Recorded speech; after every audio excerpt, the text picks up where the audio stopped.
You are tuned in to Garden Grove Unified School District Athletics High School Football Friday. We have another game for you this time. Los Amigos hosting Cabrillo at a very unfamiliar site if you're a Lobo fan. That's right, Lobo is having a home game here at Bolsa Grande High School. But Bolsa Grande and Garden Grove are homes to all of our Garden Grove Unified School District athletic football teams and soccer teams. So you might see this every now and then. I am David Mora. Thank you for tuning in today. I am happily joined here by Kaylin, a sophomore from Rancho, who will be on camera and will be doing a better job than I could have done and that I did last week. So we thank her for tuning in. Why don't we just get right into it and get into the fun festivities. Let's take a look at these two schools that we're going to be seeing today. Long Beach Cabrillo, quite a young school, opened back in 1996.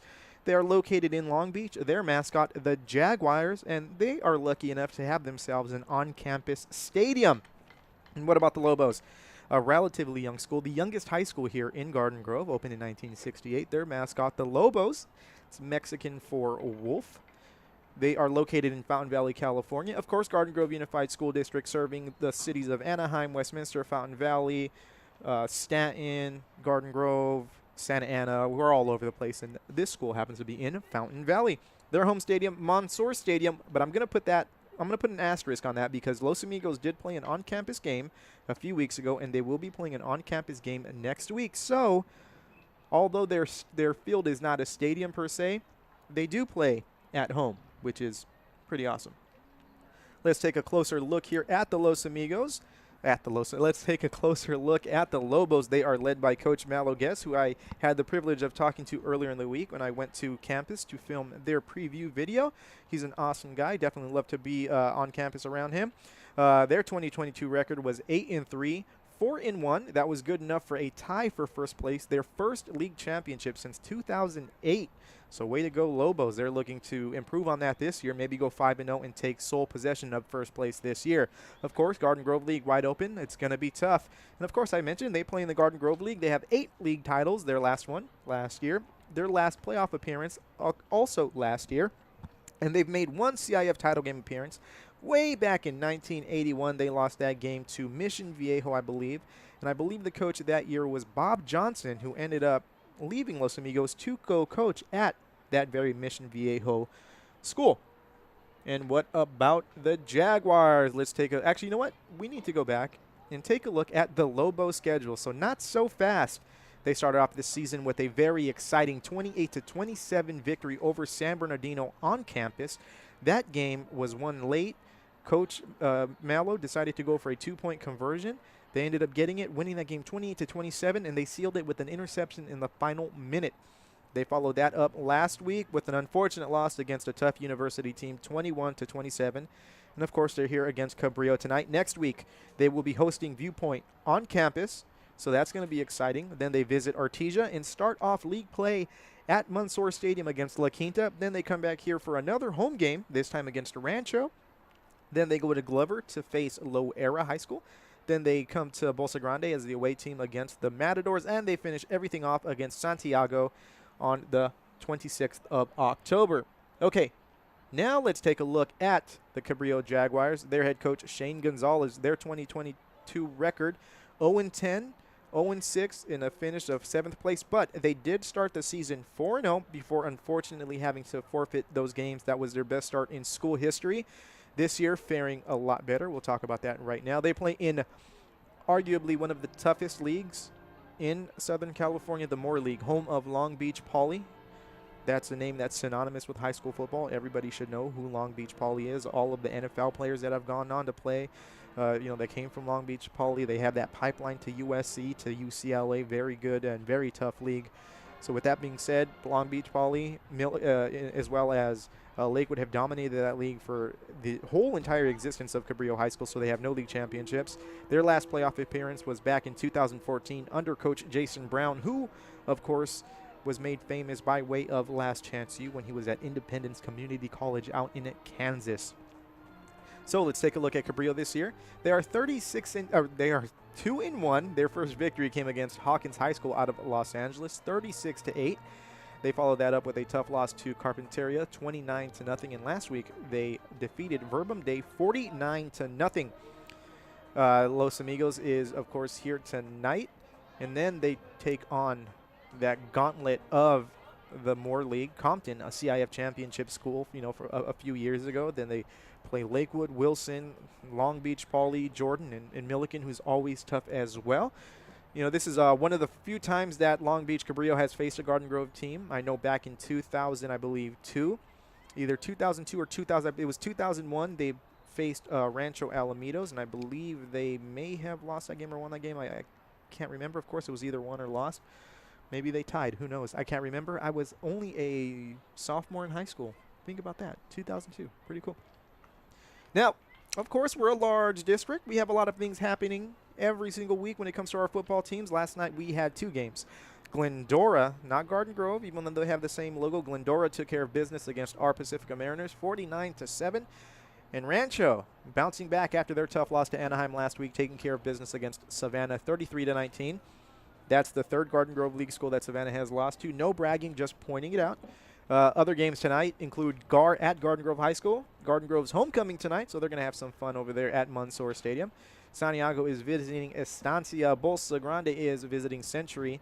And La Quinta is making it 2 out of 4 in that Newport Mesa Unified School District program, school deal kind of thing. It's Estancia's district mate, Costa Mesa. They will be hosting the Aztecs, who you'll see right now had a nice victory last week. Speaking of last week, here we go. Let's take a look at last week. Bolsa Grande defeated Artesia 49-42. Santa Ana defeating Garden Grove 41-21. Santa Ana has historically been a really tough team the past few years. La Quinta, there you go, 59-6, taking care of business against Saddleback. Los Amigos, as we mentioned, losing to University 21-7. We mentioned Rancho with a tough loss against Anaheim 41-14, and in a game, actually both games, the Rancho game and the Santiago game you saw last week live, Santiago taking care of business against Savannah. Now, we're getting around that time where we're thinking about playoffs, and District Athletic Director Dave O'Malley had the idea to start talking about the power rankings. The power rankings is what makes the playoffs go, and not only that, but at the end of the season, we're talking about the past few weeks, we've been talking about how the new leagues are going to be formed next year based off of these power rankings. Currently, Garden Grove, the highest rated school in the Garden Grove Unified School District with a negative 18.7 ranking. Just to keep in mind, Modern Day is ranked Modern Day's power ranking is 113 or 118, something crazy like that. Pacifica, their power ranking actually went up after their loss last night because Glendora is a very high-ranked team at positive 22. Los Amigos at negative 30.5. Santiago and Bolsa both at negative 42.1. Rancho at negative 49.3. And La Quinta at negative 52.6. Now, these numbers are very important because the lower that number, the lower the CIF division, and also you kind of start to see where these teams are going to end up in leagues. So at the end of the season, if Santiago and Bolsa are both at 42.1, then guess what? They're most likely going to be in the same league next year going into the 2024 season. Rancho and La Quinta might possibly be in the same league as well, depending on how things shake up at the end of the year with some of these Orange County schools. So it's really interesting, and you're going to start hearing more about these rankings, and when Dave gets into the booth a little bit later, we're probably going to touch on them a bit. There's some interesting little trends that I saw as I was doing the research on the power rankings, and also the rankings of the opponents of all of our schools, just to try and get our heads wrapped around it and start getting to understand it and give you all a little bit of knowledge of how things are going to be going on next year. So we kind of went through our little pregame thing, as we do always. Once again, you're tuned into Garden Grove Unified School District Athletics High School Football Friday. I'm excited. It says a minute away from halftime. We got the captains coming up, so we're going to go ahead and switch over to that. And let me read off our captains. So, Kaylin, if you want to go to the middle of the field there with the camera and get the camera there on our 4 captains there. So here we go. So captains for Los Amigos include number 13, Miguel Radia, who we talked to on here we go on Tuesday, I believe I was out there on the campus of Los Amigos High School. We also have number 73, Jesse Garcia, number 87, Alejandro Carrillo, who was also in the video as well, and number 43, Rocco Rivera. Captains over there for Long Beach Cabrillo, whose numbers are a little bit difficult to read, but we've got number 65, Jose Gonzalez. And Ken, if you want to stop right there, your view. So there we go. That's number 10, Avian Ortega. Number 58, Pedro Diaz. And it looks like number 70 or so. He's got his jersey rolled up, as the kids do, for the quote-unquote drip. But that looks like number 70, Angel Ramirez Garcia for Cabrillo. as we have the clock winding down here. Just a few minutes away from game time. I'm excited. You don't hear it right now, but it's a little bit stressful. We've got the booth cam coming up a little bit later. It's just a pre-game jitters here. But we are going to be good. It is game day, and there's no better day than game day. Feel free to share out the stream to your friends, your family, your neighbors, your mailman, your veterinarian. We want all to tune into our stream, and we welcome everybody. And if you want to participate in the chat, feel free. We've got that up and ready for you.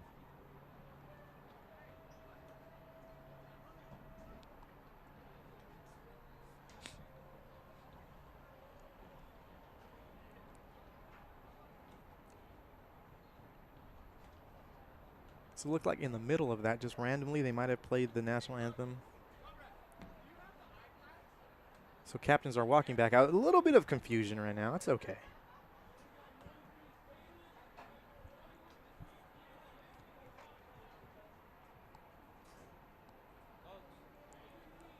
Okay, so we're going to do the national anthem now. So Kaylin, if you want to try and go to that flag over there, and we'll be back with you in just a second.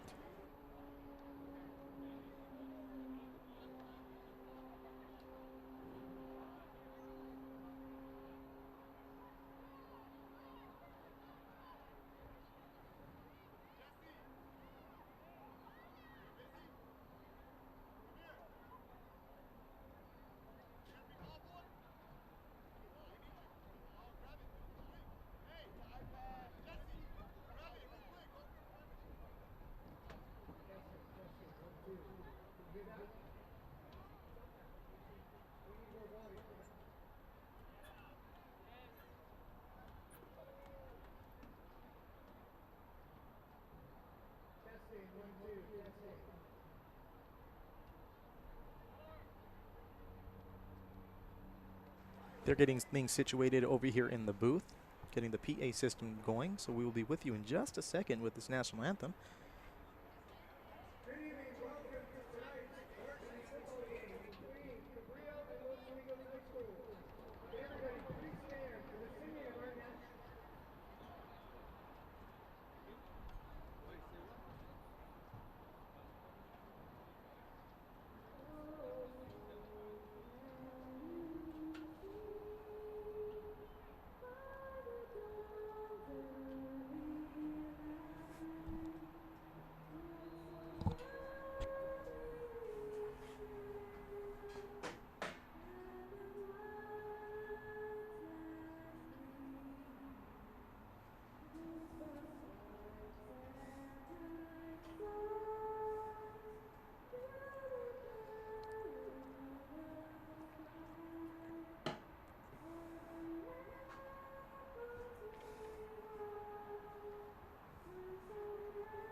Wonderful job there by one of the Los Amigos. I can't tell if it was a cheerleader or a regular student, but beautiful job on the national anthem. So now we can go to the captains here as they are going to now get the coin flip going. Everyone kind of got started a little bit earlier here. Let's see if we can go over the names again one more time. Number 13, Miguel Radia. Number 87, Alejandro Carrillo. Number 73, Jesse Garcia. And number 43, Rocco Rivera. For Cabrillo, number 65, Jose Gonzalez. Number 10, Avion Ortega. Number 58, Pedro Diaz, and number 70, Angel Ramirez Garcia. So here we go. Now we're going to get it going. Coin toss time. Referee going to do his thing and show everyone, you know, that the coin is on the up and up.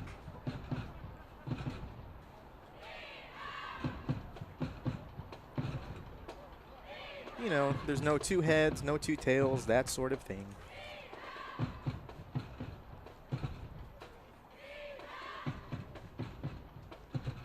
Have to say it is a little toasty in the booth here. For some reason, weather got a little bit hotter this week. Last week, a random downpour. This week, a little bit of heat.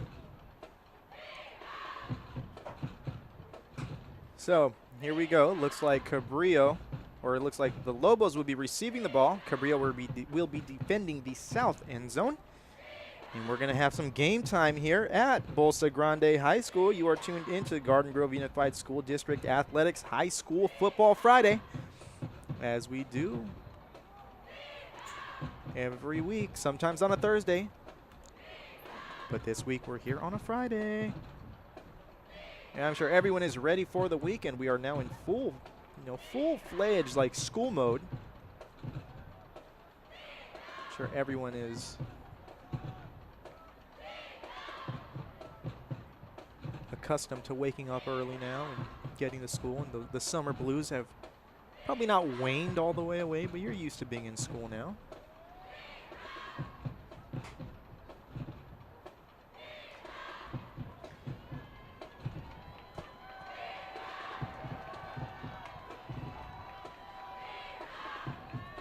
All right, so here we go. Cabrillo has just ran through their banner. Los Amigos is about to run through their banner right now. And here come the Lobos, and we're just a few minutes away from game time here at Bolsa Grande High School. The crowd is ready. The Lobos have themselves a nice little contingent of fans here. The band is here. They're going and getting into it.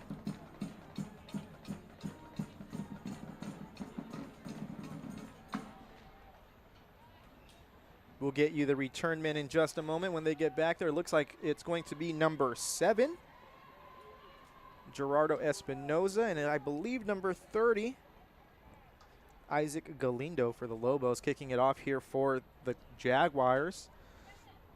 Again, Jaguar numbers hard to read. They have silver on white, as you can see. I'm just going to say it's Moises Estrada because that's who it is here on the roster, and I think I guessed right there.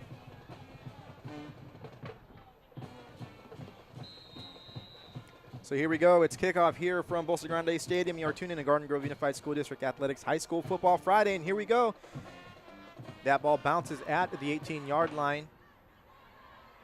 Returned to about the 25-yard line there by Galindo. So here we go. We're going to get our first look at the Los Amigos offense.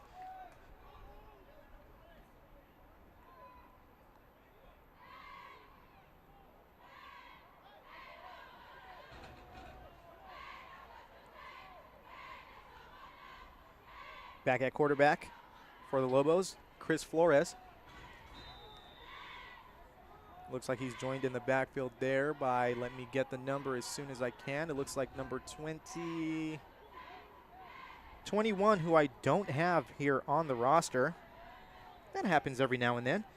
We'll try and get that name for you as soon as we can.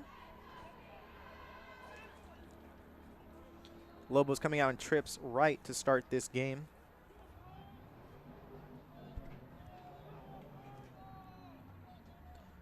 Flores takes the snap, hands the ball off to number 21, who tries to take it up the middle. Maybe a gain of 3 yards on the play.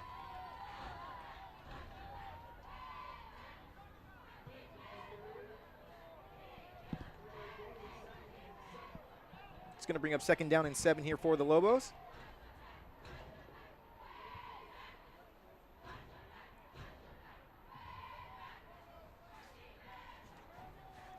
Cabrillo cheerleaders in the stands on the sideline have a lot of energy. Flores keeps that ball for himself over to the left side. Picks up a gain of about 4 yards, maybe 5 yards. That's going to bring up 3rd and 1 here for the Lobos, who are trying to establish the run game early on.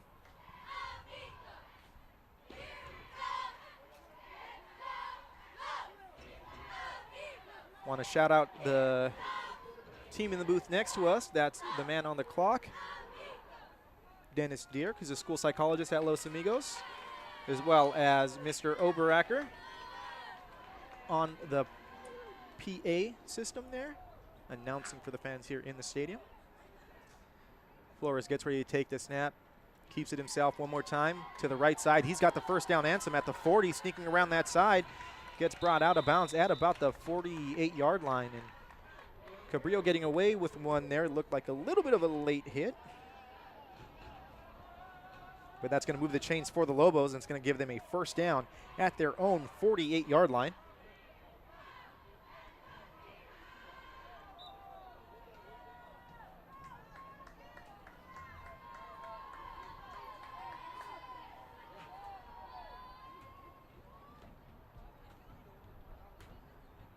So first down for the Lobos, this time I formation, pitch out to the right side to number 21, who gets met about 2 yards above the line of scrimmage. Or actually, they're going to give him about 4 yards there.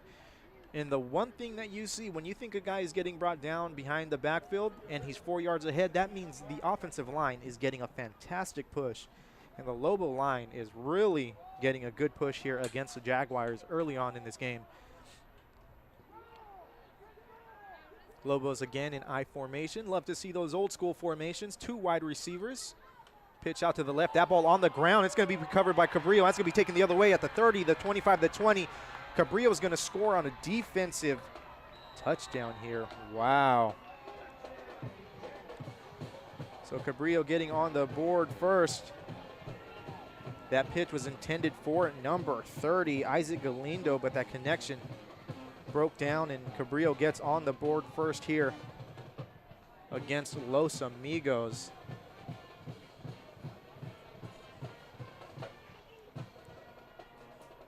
Again, Cabrillo, although they did go 0-10 last year, they did start out 4-0.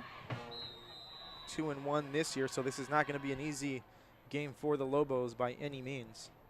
It's going to be a tough one. As you can see, their defense came to play. That kick is up. That's a beautiful point after attempt by that kicker, and that'll be good. And that brings up a 7-0 lead early on here for the Jaguars against the Lobos.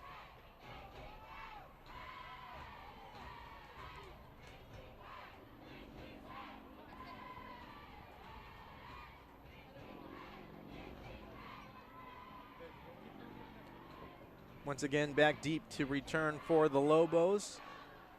Number 7, Gerardo Espinosa, and number 30, Isaac Galindo.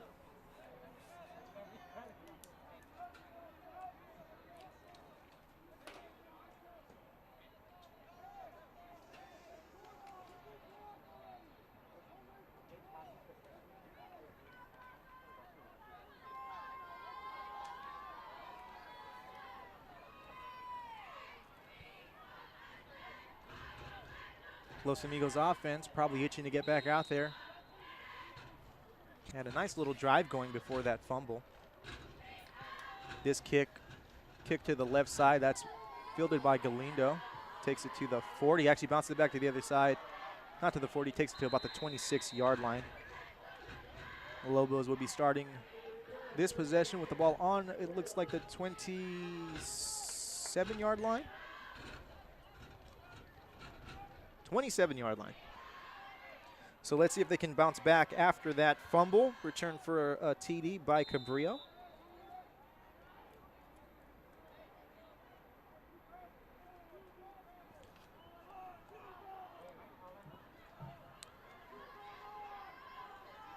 I'm sure we'll still see those pitches by the Lobos. They're not going to shy away from that. Not after that. You keep going at it. I formation again, 2 wide receivers. Handoff to number 21 to the right side. Gets himself 4 yards there.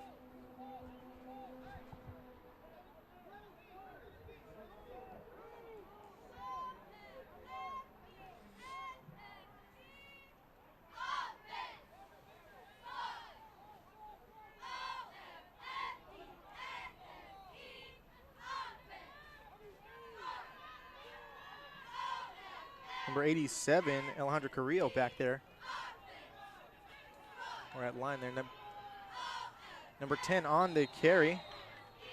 Don't have that number either, so we'll have to get that one as well.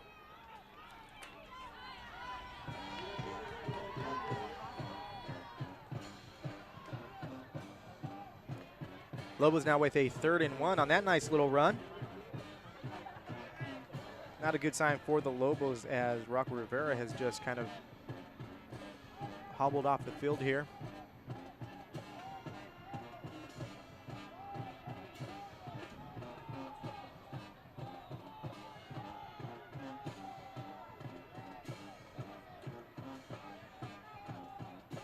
Lobos in I formation one more time, looking to get this first down. It's going to be a QB keep right up the middle. That's going to be a first down.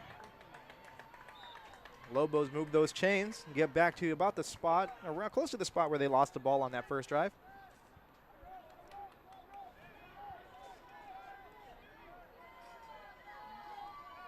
Time of possession in this first quarter might swing heavily in the Lobos' favor unless they get a big play here.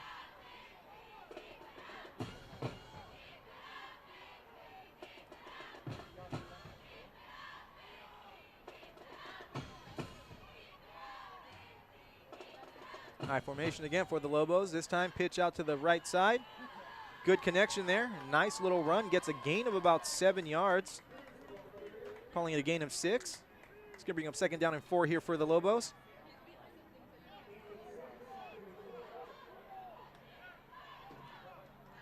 Lobos now coming out, looks like in trips right. Running a little up-tempo here.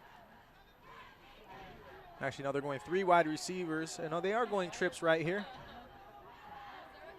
Overloaded here on the right side. 1 guy up top. Flores trying to read the defense here. Saw something he didn't like. Lobos changing things up. Flores takes the snap, fakes the hands off, keeps it for himself around the left side, trying to follow some bodies. And he's going to get close to the first down. They're going to mark him just short, about a yard short.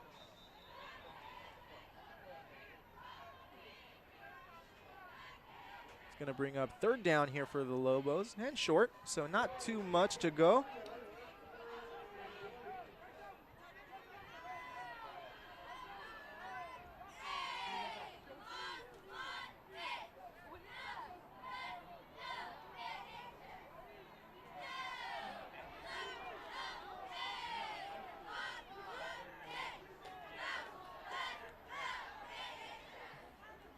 Lobos spreading it out here, 4 wide receivers. Flores getting ready to take the snap. Keeps it himself again, calls his own number, picks up the first down and a few yards more. Now they are getting closer and closer to the end zone there as the ball is going to be marked at about the 46-yard line. So first down for the Lobos.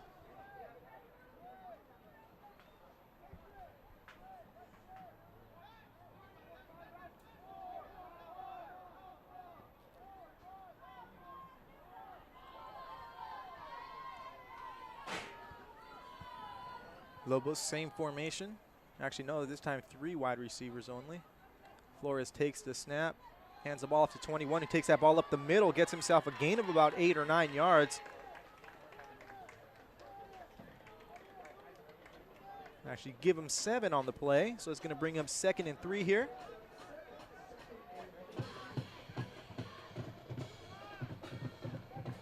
Lobos historically have been one of the better rushing schools, better running teams here in the Garden Grove Unified School District. Of course, Rancho Alamitos probably set the standard in the early 90s for running backs with just a slew of amazing running backs coming through, putting on that green helmet. But the Lobos, as we'll talk about after this play, Flores keeps it for himself, takes it around the right side, and ooh, taken down nicely there. Looks like number 6 with a beautiful form tackle. That's DeJohn Pittman. So Andrew Niamata of Los Amigos back in 1996 scored 8 touchdowns rushing against Bolsa Grande. That's still a county record. I mentioned Rancho. In 2002, Rancho Alamitos' Ty Asau had himself 7 against their rival, Garden Grove. We'll talk more about this Lobo running dynasty in just a little bit as Flores gets ready to take the snap here, trips right. Hands the ball off number 21, who takes it to the left side and tries to sneak up the middle there. Gets maybe a gain of about 2 yards.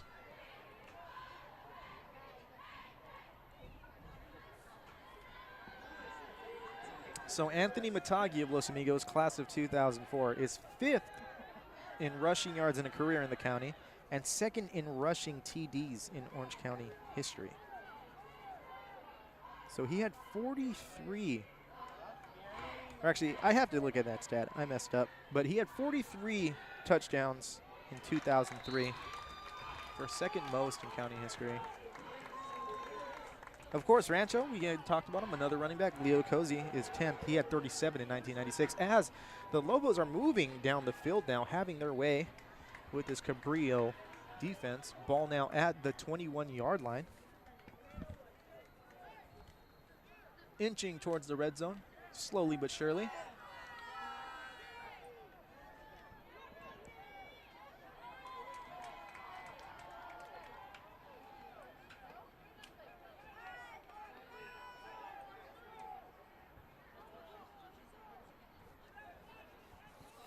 We're going to double check those records there as the Lobos line up in I formation, hand off to number 21 over the left side, but gets taken down about maybe a yard before the line of scrimmage. And we've got flags on the play. A little bit of extracurricular activities here. Let's let the referee sort it out, but Cabrillo coach not happy on his end. It's going to be a personal foul on Cabrillo. So no wonder why the coach wasn't happy. And now Lobos firmly in the red zone. So yeah, let's clear up my mistakes here with the records that I'm talking about.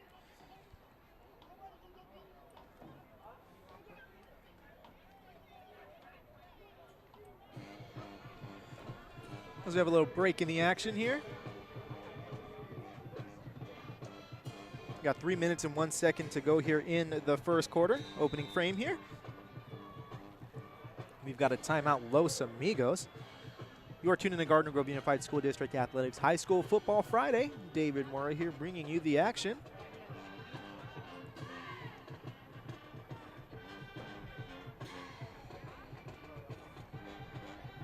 So Matagi is 2nd in single season rushing TDs.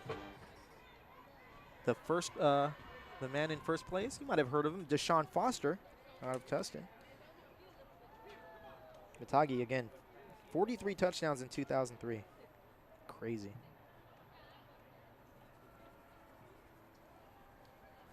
And then in rushing yards in a game in county history, Andrew Niamata had 416 against Bolsa in 1996.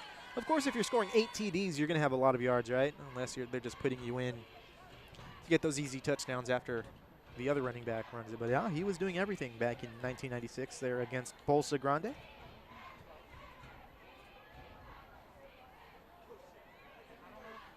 So here we go, Lobos with a 2nd down and 1 to go from the 12-yard line. Looking to take that 0 off of their side of the scoreboard here early on in the first quarter. They come out in I formation. That pitch to the right side to number 10. He's going to get into the end zone. And the Lobos are going to get on the board on a 12-yard rush there by number 10, whose number I still don't have. But nonetheless, the Lobos are on the board here at Bolsa Grande High School.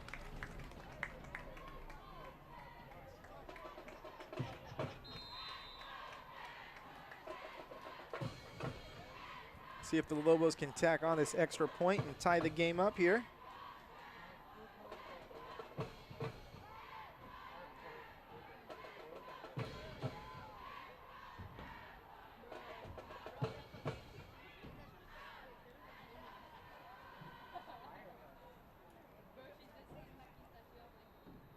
Kick is up, and it looks like it's good, and the Lobos have tied this game up. We are tied at 7-all here. So a nice little drive there by the Lobos. Bouncing back after that fumble on the pitch led to that Cabrillo touchdown. Now we're going to see Cabrillo's offense for the first time tonight here with 2 minutes and 54 seconds left to go in the first quarter.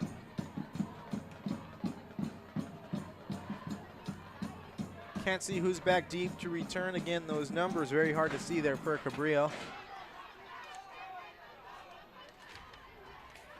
I need myself a spotter. Now, once again, if you are a student interested in football broadcasting, camera work, in photography, videography, graphic design, or anything related, feel free to contact us at GGUSD Athletics on Facebook or Instagram. And definitely let us know you're interested. We would love to help. We would definitely like some folks on the cameras on the sideline, maybe running graphics, running camera switchers and all that.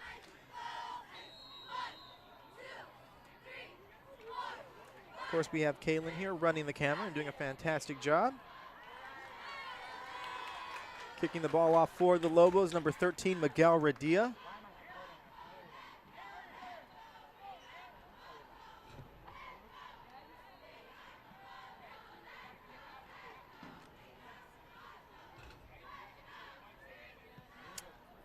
Nice booming kick. It's going to be fielded at about the 12-yard line, taken to the left side. Beautiful return. We might not see the Cabrillo offense, and there we go. That was a nice return there by, looks like number 2, Antonio Elam. So beautiful return there by Cabrillo, and they're going to be in really good field position to start off this first drive of the game for them. Ball at their own 44-yard line. So a nice return of about 30 yards there.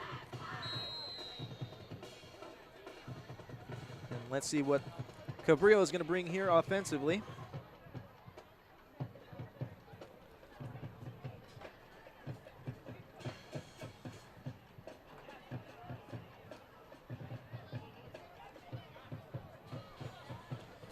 Again, we'll try to get numbers as soon as we can. These numbers hard to see up here from the booth, and on the camera, not any better.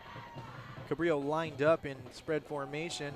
Pass over to the right side, but that's going to be incomplete. Ball on the ground. Receiver thought it was live. That pass intended for number 2, Antonio Elam.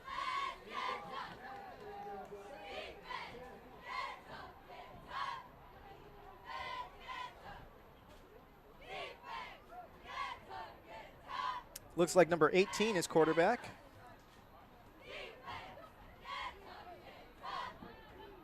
And let's say, yeah, I want to say number 18. We'll try and get confirmation a little bit later, but if that is the case, then that's Hakeem Arby at quarterback for Cabrillo, who's now under center. Hands the ball off to the right side. Nice little run. Gets to the second level again, Antonio Elam. Most likely going to be the name that we're going to be calling here quite a bit. You know, that's number 16. It looks like Fernando Llanos. If that's the right number and the right name here, that is a freshman for Cabrillo.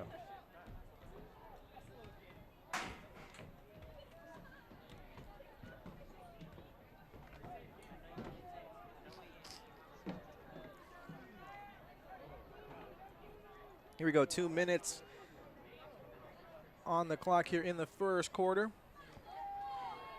Llanos drops back to pass, has a man to the right. That's complete. Most likely Elam, who takes it to the inside, still on his feet, eludes one tackle, 2 tackles, gets brought down at about the 35-yard line by number 21. So Elam with a nice pass and catch there, or nice catch and run there. On the ground and through the air. Listed on the roster as an athlete, so that'll tell you all you need to know about him. Because I forgot to turn off the kickoff thing. My apologies. Cabrillo in shotgun formation. Oh, that ball going over the quarterback's head on the ground. Los Amigos, almost got a big sack there, but Llanos is able to get the ball away. Smart thinking there by the young QB to save himself a few yards. It's going to bring up 2nd down and 10 here for Cabrillo.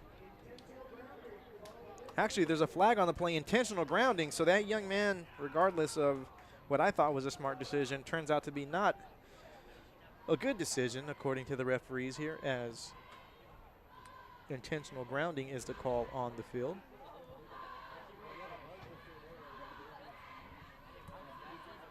Let's see what the yardage here is, but it's definitely a loss of down. Not a spot foul. In high school, I believe everything now is going to be called from the line of scrimmage. So no matter what it was, pass interference from the line of scrimmage, holding from the line of, so holding might still be from the spot. I don't know. It's 4 weeks in, and I can tell you the only thing I know is I really don't know much at all about the new rules with the penalties and the referees. And I think sometimes even the referees are a little in the, shadows about them. That looks like it's going to be a 15-yarder there. If I can't do the math on that, but it looks like 15, so it's going to be 2nd down and 27, so it wouldn't be 15, it would be 17. I don't know. 2nd and 27.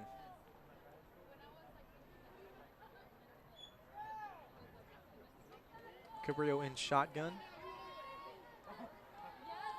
Hand the ball off and met right away in the backfield.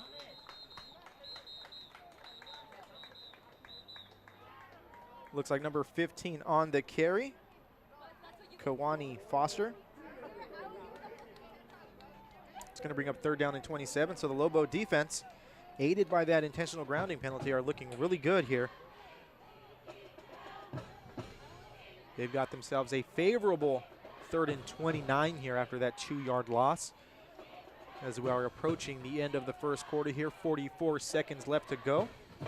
Again, you are tuned into Garden Grove Unified School District Athletics High School Football Friday. David Mora here bringing you all the action. We are just settling in here. Looks like we've got a timeout, Cabrillo, so they're going to take their first timeout of the first half with 33 seconds left to go here in the first quarter. Again, feel free to share out this link to everyone you know, family members, neighbors, I don't know, co-workers. So get it out there. We welcome any and all to view our streams. And remember, you can view all of our past streams at GGUSD Athletics on YouTube. We've got 5 games up there for you to watch. Of course, we opened with Bolsa and Savannah, followed that up with Pacifica Garden Grove, then La Quinta Godinez, then last week Rancho Anaheim, Santiago Savannah, and finishing, of course, our first little opening salvo here with Los Amigos. We've covered all of our teams after tonight. And then starting next week and moving forward, we're going to have a true game of the week type feel. Perhaps mixing in a student choice. We still have to discuss that.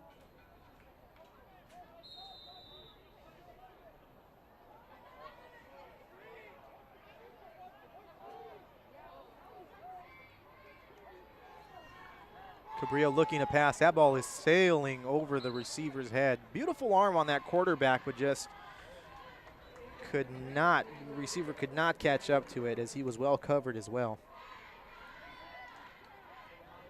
Thanks to District AD Dave O'Malley for getting me those numbers. Number 10 is Adrian Ramirez, who has been all over the field as well here tonight, and Raul Cruz. Adrian with that touchdown on the second drive there for the Lobos, so glad to be able to give him credit for that.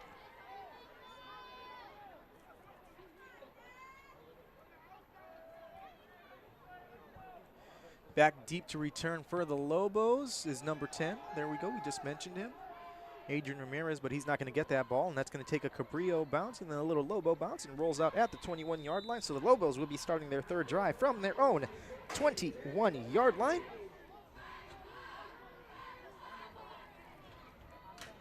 So yeah, earlier in the pregame, we talked a lot about these power rankings, right?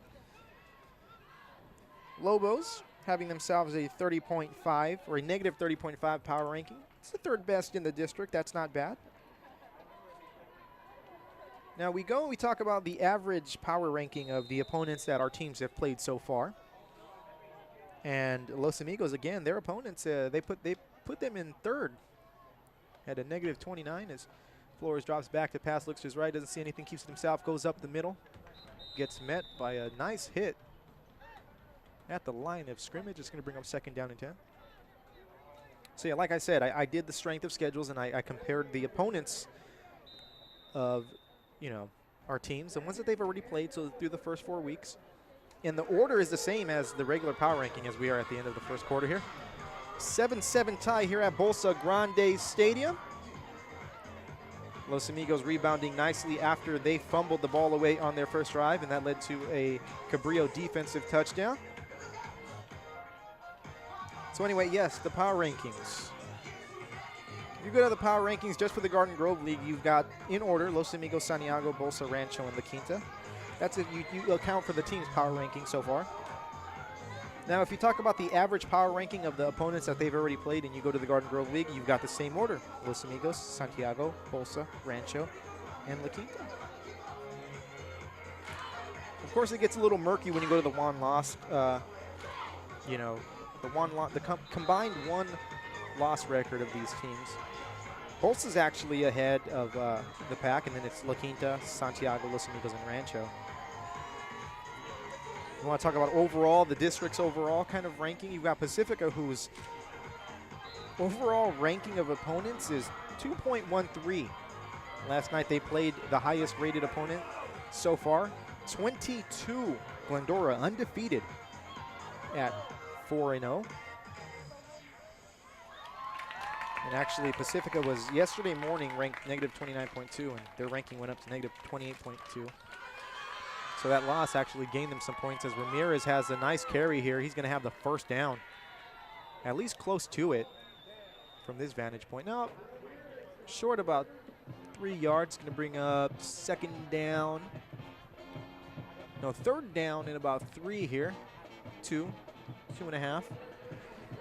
So yeah, Pacifica with a daunting schedule. You know, they play half of their schedule as of this moment right now is teams ranked either 0 or above. And that's actually pretty good. Their lowest rated team here, actually, no, everyone's ranked 2 and above. That 2 being Orange, and depending on what happens with Orange tonight, that number actually might go up as they are taking on La Habra, another very tough team. Trips right for the Lobos. Handoff here to number 21. And I got the number. There we go. And I got the number and then hid my roster here. Too many papers. That's what happens when you do research. Raul Cruz on the carry there. It's going to bring up 4th down for the Lobos.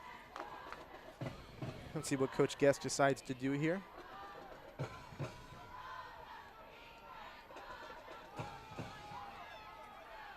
For now, it looks like the offense is still on the field.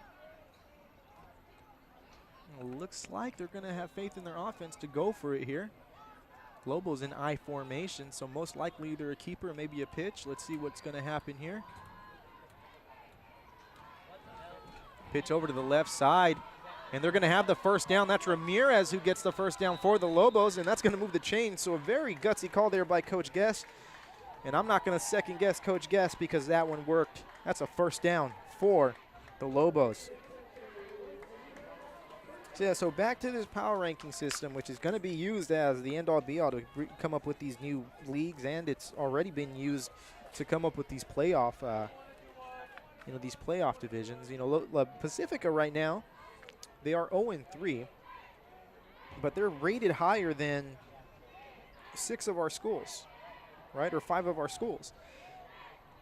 If they go on a little run here, you know, that power ranking is going to go up, and they might, you know, be placed in a very tough playoff position or playoff division, because that's just how things go. So it's crazy how these rankings work, and there's a lot of talk of some teams tanking to kind of help out their playoff positioning.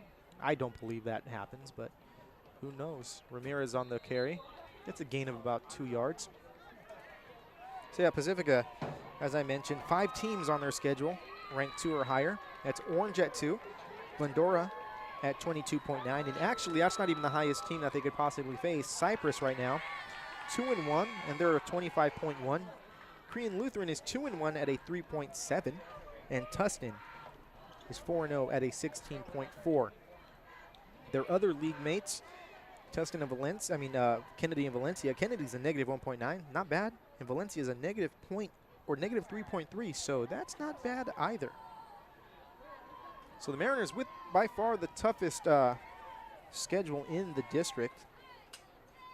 Like I said, their average power ranking of all opponents is .08. The next closest is Garden Grove, and they're at a negative 12.22. As the Lobos come close to picking up that first down. And it looks like they should give it to them. It's right there. The referee moves the ball, and they are going to be moving the chains. Lobos with another nice drive here. Lobos currently with the third hardest strength of schedule here. And that's actually, if you just factor in the first three, their first 3 games or their first 2 games, they still have the third hardest strength of schedule. It's really interesting, like, looking at all of this stuff, and this is what I really like doing kind of on my free time. Coming up with these fun little factoids to bring you. As we have a down Cabrillo Jaguar on the field, maybe a cramp. We don't like to speculate, but hopefully that's what it is. And at best, he's off a few plays here. Like I said, looking up a lot of those trends and a lot of those things. Like, you look at Pacifica and the combined one loss of their opponents through these 3 weeks, 6-4. For Bolsa, their combined opponents' one loss is 5-5, and then if you factor in who they're playing tonight, it's 6-6. Yeah, so it's cool to like see these things.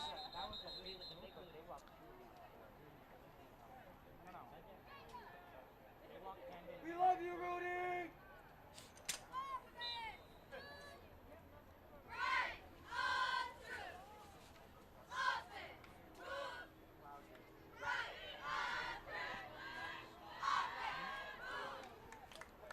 Here we go, Lobos now with a 1st and 10 from the 45-yard line.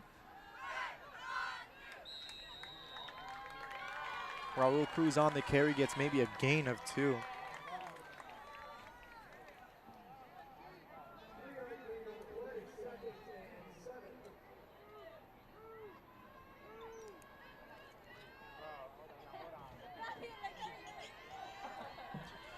We look at, so again, the opponent's one-loss record here. Rancho Alamitos, their opponent one-loss record is 1-9. That one win actually coming from Anaheim last week, who beat Rancho.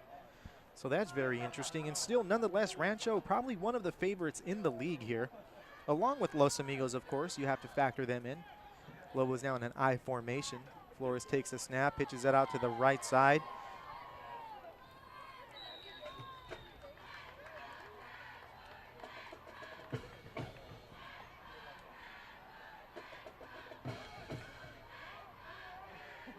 I believe that might have been number 17 on the carry.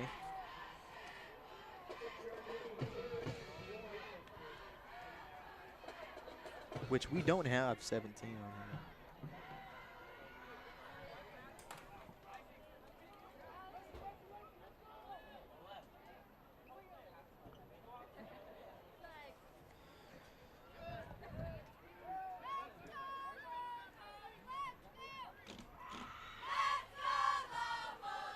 Ramirez at running back here for the Lobos, but Flores is just going to keep it himself and get that first down. So here we go. Lobos again on another 3rd down conversion, getting themselves a 1st down.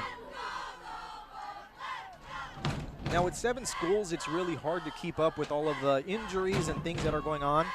As I was at Los Amigos the other day, I was having a talk with their night lead custodian there, Sal Contreras, and talking about how I felt about the Lobos this season. And I told him, I said, you know what? They've got themselves a good shot to win league here. I consider them my favorites.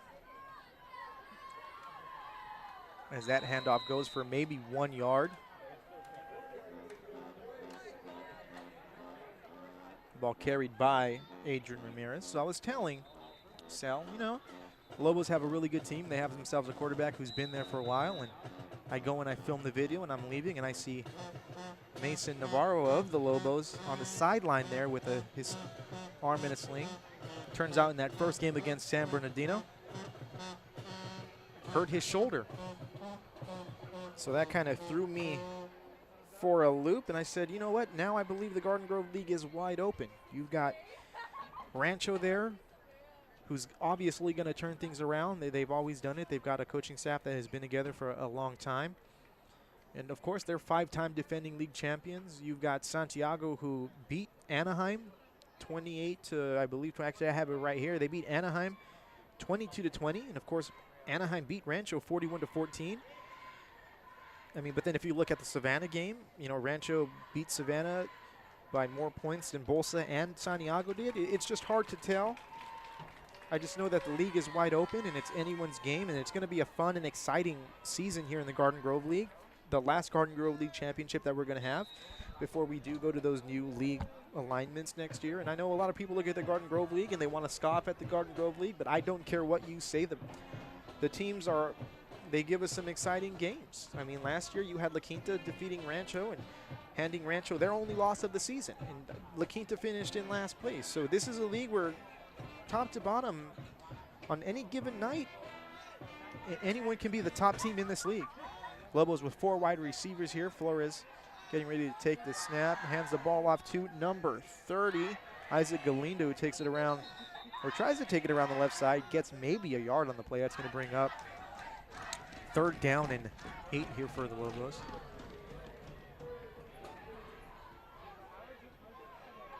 So it's going to be an interesting year in the Garden Grove League, that's for sure.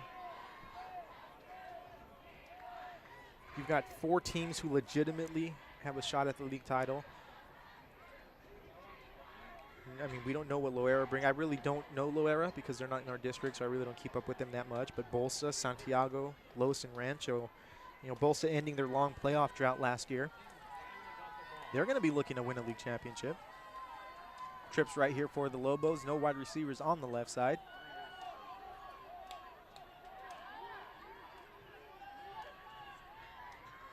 Cruz in the backfield there with Flores. And we're going to have a timeout on the field. No, we're going to have a delay of game on the Lobos. That's going to push them back 5 yards. So on 3rd and 9 or 3rd and 8, that's not what you want to do, is move back. Lobos just taking a little bit too much time there, trying to figure out the play.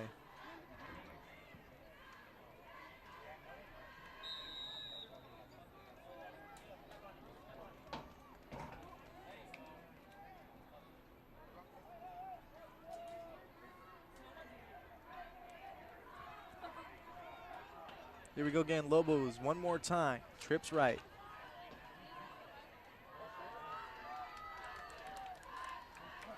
Flores takes the snap, drops back to pass, looks to his right.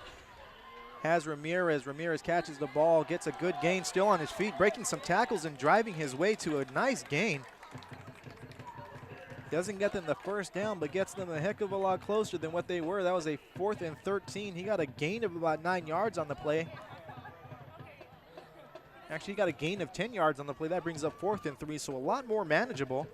But you have to think to yourself, if they don't get that penalty, they have themselves a 1st down. So I'm sure Coach Guest is going to be talking to them at halftime about making sure that they've got everything understood, that they can get these plays off in time. Clock's running here. 4 minutes and 11 seconds to go in the 2nd quarter. Lobos with the ball at the Jaguar 35-yard line, looking to take the lead here.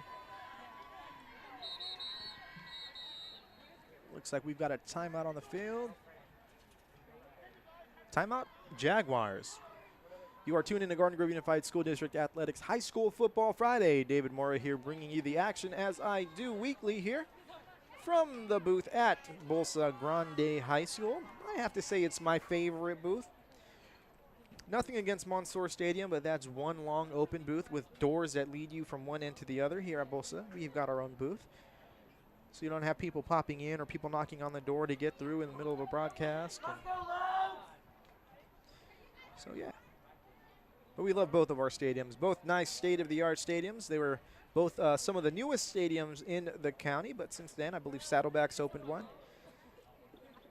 Los Alamitos semi-opened a stadium.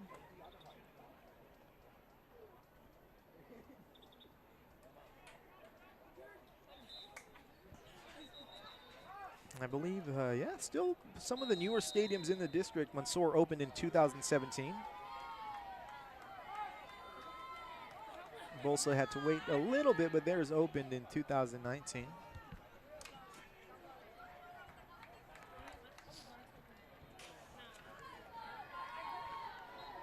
Cruz on the carry, and he's going to get stopped short of the first down. It's going to be a turnover on downs.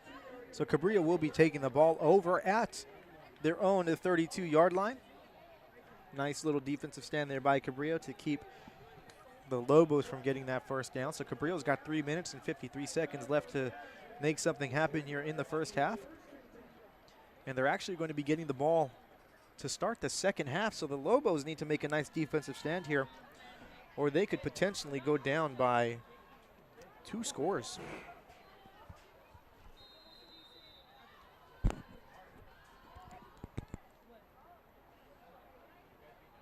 Once again, feel free to share out this stream to everyone you know, friends, family, neighbors, coworkers, veterinarians, mailman, Amazon delivery driver. If you're ordering Uber tonight, tell them to watch it. Handoff by Cabrillo, nice little run. It's a gain of about 6 yards. I'll get that number. Looks like that was number 15. Kawane Foster on the carry. Cabrillo running a fast-paced offense here. I formation, 2 wide receivers, handoff to Foster again to the left side. This time gets a nice little run, gets a first down and some. Bowling over Lobo defenders. Foster running hard upfield there. He's putting his head down and going, and here we go. Cabrillo rushing here. Fast-paced offense here again. Foster fumbles the ball. That's going to be Lobo football. Lobos get the ball back here, so now they could be in business once again.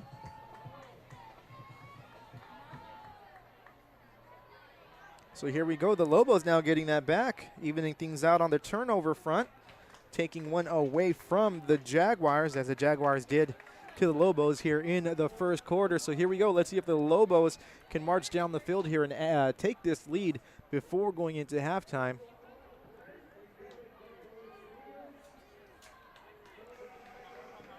Lobos going to have 3 minutes and 18 seconds left.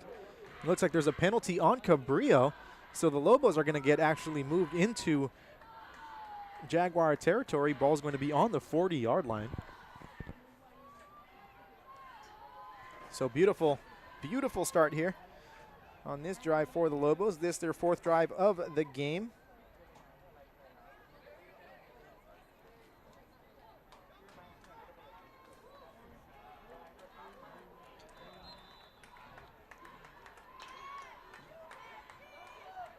Ramirez with the ball there. Gets a gain of about 4 yards. Call it 5. We got a Jaguar on the field here.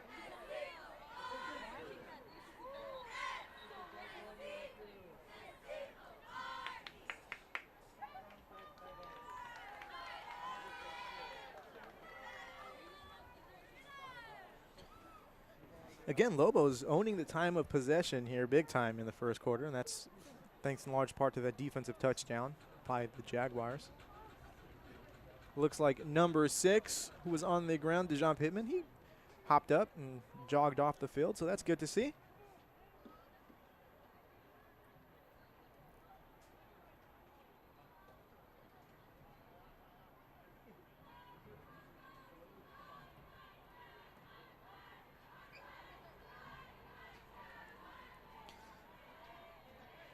Going to bring up 2nd and 6 here for the Lobos. 3 minutes and 3 seconds left to go here in the first half.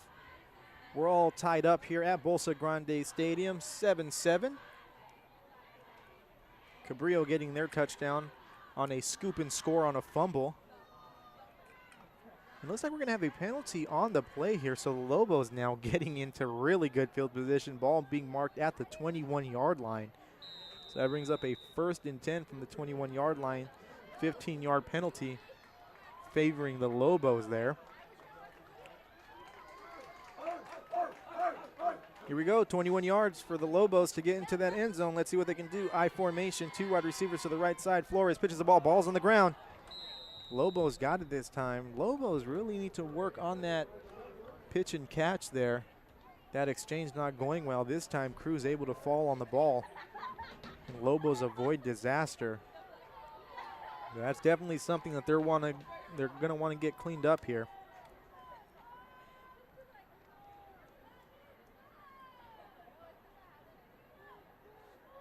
Lobos in the same formation. Pitch, gets it this time, takes to the right side, gets a good amount of yards. So Cruz picking up about 8 yards on the play there. It's going to bring up 3rd down and about 7 yards to go.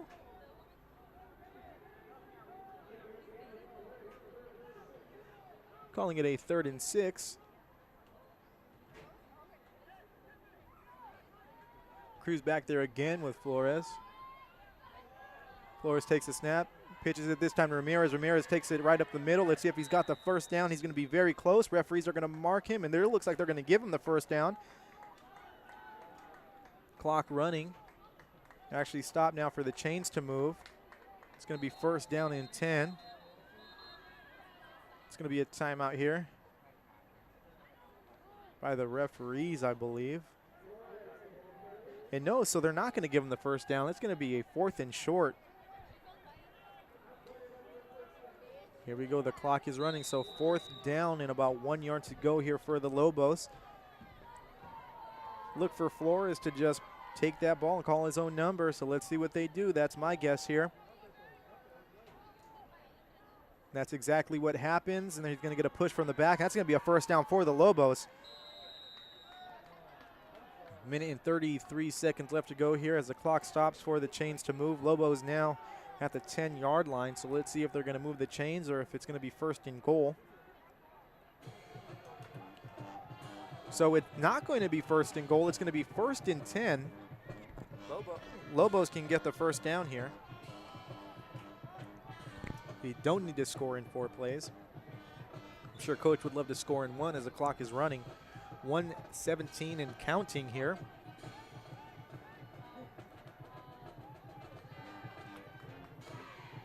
Cruz in the backfield there with Flores. Trips left for the Lobos. Empty on the right side of the field there.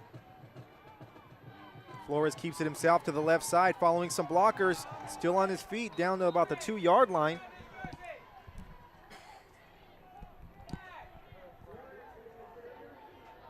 It's going to bring up 2nd down, and actually it is goal. Goal to go. So 2nd down and goal, ball at the 3-yard line or 2-yard line, depending on what you're looking at. That is the 2-yard line. Got to trust the clock operator here. Good job, Dennis. But the clock is running here. Now we're going to have a timeout finally. Timeout Lobos. 26 seconds left to go here, all tied up at 7 here in the 2nd quarter. 26 seconds away from halftime. You are tuning in to Garden Grove Unified School District Athletics High School Football Friday.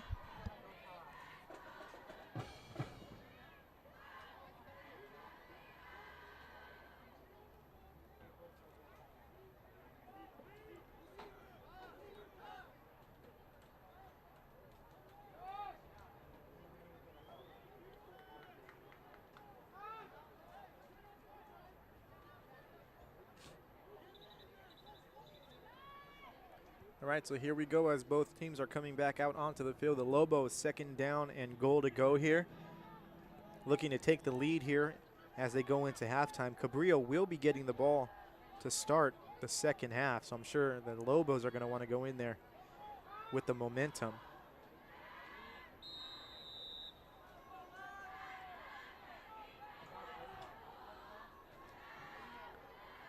Flores keeps it himself to the right side, and the Lobos are going to have themselves a touchdown, and they're going to take the lead here, 13-7.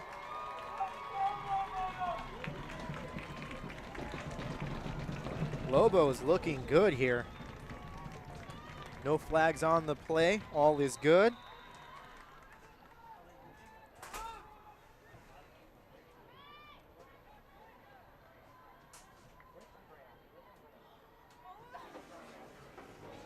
As we are now being joined here by District AD Dave Mameli, and let's see if we can get him on here for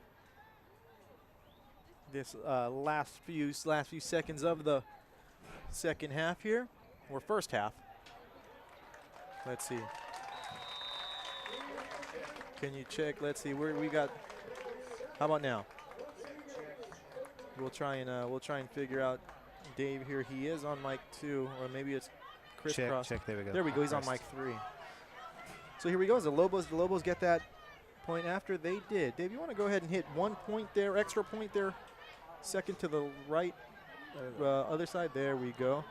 There we go. All right, yeah. I was trying to stay outside as long as I could. I didn't want to jinx them as they were driving. I didn't want to. Oh, that's a nice. That was a nice, nice way to convert that turnover into a touchdown and steal that one that Cabrillo got back early in the game. Yeah, this is certainly a game. It seems that both teams, if they can not shoot themselves in the foot, are able to move the ball. But turnovers and missed executions, obviously a big part of this first half here. Yeah, I like that Los Amigos didn't shy away from the pitch. That following drive, they went ahead and they went for it. They kept doing it. And that's just going to give the players confidence. And on this last drive, that pitch hit the ground, but they were able to come up with it this time and avoid a disaster for the second time here tonight. Yeah, I would say to look out for that theme for finishing out the game here. That Los Amigos certainly wants to grind it out with the running game and chip away long, slow drives. And Cabrillo, I would say, is always a home run threat away from a long touchdown. And speaking of running the ball and getting a lot of time off the clock, the Lobos doing a really good job. Their offensive line really getting a great push on that line of scrimmage and allowing these running backs to pick up 3-4 yards each play.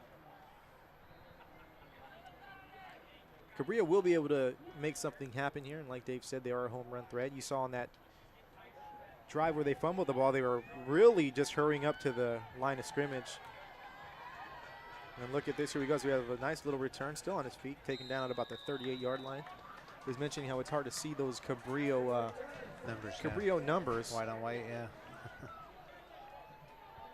They're not friendly for us up here in the booth. Here we go. They have 15 seconds to work with. Let's see what Coach Gonzalez decides to do here. If he decides to just be conservative and run the ball, or if he's going to try and take a shot downfield. They do have an athlete there with Antonio Elam, who seems like he could really make things happen. I would sit on this. They're getting the ball second half. I would just, again, they're deep in their territory here.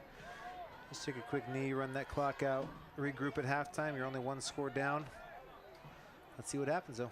Speaking of halftime, looks like we're going to have a nice little show at halftime. And, of course, we'll bring you that. More than just football here. Cabrillo in shotgun formation. Leanos takes the snap. He is going to pass it. Pass to number 8. Ooh, pass intended for number 8. And that's what you really don't want, is you don't want a pick six here with 10 seconds left in the half.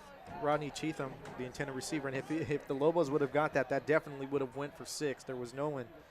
The Lobos want to pick 6 for sure. Oh, yeah. Now, for Cabrillo, if you're going to throw the ball, why not go downfield instead of you're going towards the sideline, that far back? The chances. Again, Cabrillo obviously very athletic at the receivers, especially on the outside. A lot of times you just make one man miss and you can beam up the sideline, and that's all it takes. 11 seconds left to go here.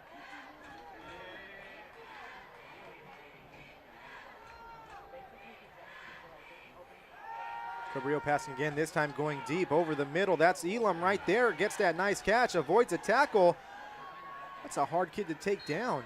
Yeah, great pass and catch there. Look, did they get the timeout in time? I think they had the timeout plus the first down. They're going to have 1 second left. Chance for a Hail Mary. And this quarterback does have a nice little arm, so he might be able to get it all the way down. Now, if the roster's correct, at quarterback is a freshman. Of course, we can't really trust the rosters here, but as I'm sure you've mentioned, getting accurate rosters is a pretty tough deal. It sure is. So that's right. Cabrillo taking their timeout. You don't take them with you and bring them out in the other side of the half, so might as well just take it right here. 1 second left. Ball on their own 46-yard line. Maybe a little hook and ladder here, something tricky to try and get this ball into the end zone. Yeah, this is tough yardage here for high school, especially if it is a freshman. But This is more NFL distance for Hail Marys here, that you could expect that. In high school, we're not going to see a pitch to the end zone, obviously.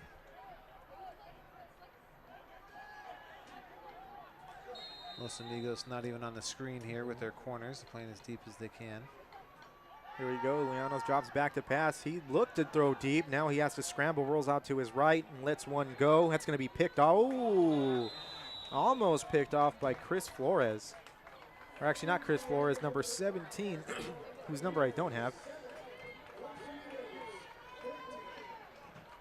So that brings us to halftime here at Bolsa Grande Stadium. The Lobos holding on to a 14-7 lead. You are tuned in to Garden Grove Unified School District Athletics High School Football Friday. We're going to go ahead and take a little break here, but we'll see you back in just a few minutes, and we'll let you take a look at this halftime show. We'll see you in a minute.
So are we live? Can everyone hear? Check. Sounds good to me. There we go. We have a special guest here in the booth. Caitlin, can you be a favor? Sit down for just a second. You were going to turn on this picture-in-picture, and here we go. Look at this. For the first time, we've got the booth cam here going on. Hey, I feel honored to be the first one on it. Well, you know what? Awesome. For not only that, but you remember the Garden Grove basketball game last year? First on-camera halftime interview. Oh. So I figure, who better to have this first than someone who had the first the last time? Because we've got Mr. Nurk here, first year at Los Amigos. Let's talk about you kind of getting in there and ingrained into the Lobo family and atmosphere there. Yeah, it's always an interesting transition whenever you move from one school to another. I was at Garden Grove High School for 5 years as a principal there and had a great time there and got an opportunity here now to come to Los Amigos. So I got there in the summer, basically right near the start of June, and got a chance to get settled in, see a lot of the programs going on in the summer. Popped into a lot of sports programs, got to meet coaches, kids. A great ECA program, Early College Academy, where students are gaining college credits and a associate's degree, 60 transferable credits. Phenomenal program. So it was nice to get adjusted to the school a little bit there. And now we're a month in, and I'll tell you what, I feel like I'm a Lobo. There we go. It's funny. I heard that right away you had your gear on. You traded in that red for orange almost immediately, right? Yeah, I still love Garden Grove. I got a lot of allegiance there, but, I'm happy to be a Lobo, and orange and black is what it is, and I'm wearing it. I told Mr. Primo last week, of course, Mr. Primo going from Garden Grove to BAP at Rancho, I told him, I said, green looks better on you anyway. Mr. Nurek, I haven't seen you in orange, but I can guarantee you the orange looks way better than red on you. Yeah, so, I'll take it. There we go. So we'll get to a little bit more to the campus and the lifestyle a little bit later. This game, what do you think so far? Yeah, well, I'll tell you what, this being here for these kind of games, that's really one of the fun parts of this job. I love sports. I love to watch the kids play. And first half was a great first half. We've moved the ball every time we've had it. We just play calling's been great. We're figuring out where the gaps are and we've had 3-4 drives. Only one of them ended in the fumble. Yeah. But other than that, we moved the ball all first half, and I'm sure the coaches are looking at anything that we can do now here in the second, but probably more of the same. Yeah, definitely. It's been definitely a good first half. We have Dave Mamelli here also, who's always with us here up in the booth. He gave his thoughts a little bit. What do you expect in the second half, Dave? I want to piggyback off of Todd. Todd's a high sports IQ principal, I'll tell you that. He knows his stuff. But, yeah, same thing that we talked about. I think it just boils down to, turnovers and mistakes coming out here in the second half. Whoever plays the cleaner second half, I think, will probably win the ball game. Definitely. I think Lobos probably got a lot of, talking to about those exchanges on the pitches. We saw one hit the ground. Cabrillo returned it for a touchdown. The second one they hit the ground, they were able to kind of avoid disaster there and fall on it. But I'm sure that was probably one of the main points there at halftime with Coach Guest. I'm sure, as you mentioned already, too, Mason Navarro, their quarterback, that went down with an injury. And so there is going to be some transition there as they try to find and solidify a quarterback position. I know they're kind of switching around a little bit here. But stuff like hands-offs, pitches, exchanges, that kind of stuff, it takes a long time to get used to that when you haven't done it for a while. Well, and I'll say this, in the first game of the year, like you mentioned, Mason was our quarterback and has been splendid for us, I understand, in the previous years. And he hurt his shoulder in that game. Chris Flores, who wears number 11, stepped in and led us to a dramatic come-from-behind victory. It was one of those games, a storybook tale, in our first ever home football varsity game on our new field, by the way, there. We were down 27-14 in the third quarter and scored 28-14, scored twice with a 2-point conversion to win it with 19 seconds left. So really dramatic stuff. But yeah, injuries are part of football. We've suffered quite a few. We had several players go down in the university game and at practice, and it's just a testament to the program and the coaches and the students out here that are playing hard and just next man up. And, here we are in a really competitive game. Exactly, and that's what it's all about, right, that next man up. And we talked about Mason earlier, and the one thing I talked about, I'll tell you exactly the story. I was at Los Amigos filming the preview video, and I was talking to Sal Contreras, of course, the night lead, and I told Sal, I'm like, this team looks really good. I'm like, they've got a quarterback who's been there for a long time. I'm like, I don't want to say anything, and I'll say it again. I'll say that's my favorite to win the league. after I was done filming, I'm walking away and I see Mason in the sling and I say, oh no. And I ask him, how long are you out? He says, at least 2 months. Yeah. And I'm like, Yeah. I just made a prediction earlier that I'm going to have to rethink. Well, don't change your pick. Don't change your pick. We don't want you to do that, David. Because like I said, we have depth, and so far we certainly like what we've seen. Oh yeah, looking really good. We were talking about the Garden Grove League this year, probably more than any other year, is going to be very wide open, very competitive. You've got, at least from the Garden Grove Unified side, 4 teams who have a realistic shot of winning that league championship with Rancho, Santiago, Los, and Bolsa. I got to tell you what, I think it's all 5. I think even a school like La Quinta has come out and they've played very, very well. Their early schedule that they've had, but I wouldn't count them out either. Remember, they beat Rancho last year. Yeah, and big win last week. That's a momentum-building win, 59-6 over Saddleback. We'll get some updates here, but I know they're playing. That's right. Yeah, they're playing Costa Mesa tonight too. Yep, so and we've got again Santiago at Estancia, Grove taking on Gar, and Bolsa taking on.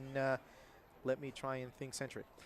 Yeah, and it's interesting. Being at Garden Grove High School for the last 5 years, Golden West League, different league. Haven't played our people, and we haven't yet. We haven't got into league yet, but it will be nice to see all of the other administrators and staff at other schools at these games. It'll be kind of nice to see them again, and I got to be careful not to talk trash. I feel like I want to right now, but I'm gonna hold back because you mentioned some of those teams, and of course the administrators and friends that we have over there. We want them to do well, of course, except when they play us. Right? Well, you're gonna get used to it, and then next year it's gonna go. It's going to go by the wayside. Now, we were looking at the power rankings earlier. Los and Bolsa, same ranking right now.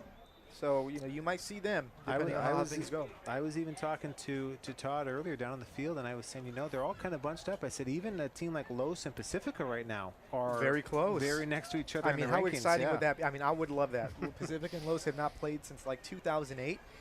Of course, before Pacifica left the league, those 2 years before they left, it was Los Amigos who had won 3 championships in a row, and that would be a nice little, a fun little mix-up there. Yeah, just to remind everyone with that, so the football leagues will be based on Cal Prep rankings, but it's not just this year. This year is going to represent 65% of the weighting, and then last year is going to be 35%. So it's not just based on this year's numbers, but we should know that by the beginning of December. We'll know all those numbers. Which is definitely going to be And Dave, what do you think of that system? Do you think, and why is it football only? Well, it's football only because there are, we talked about this in previous broadcasts, you have schools like Santa Ana or Western or Orange where their football programs are so good, but then their other sports programs are not at the level of their football.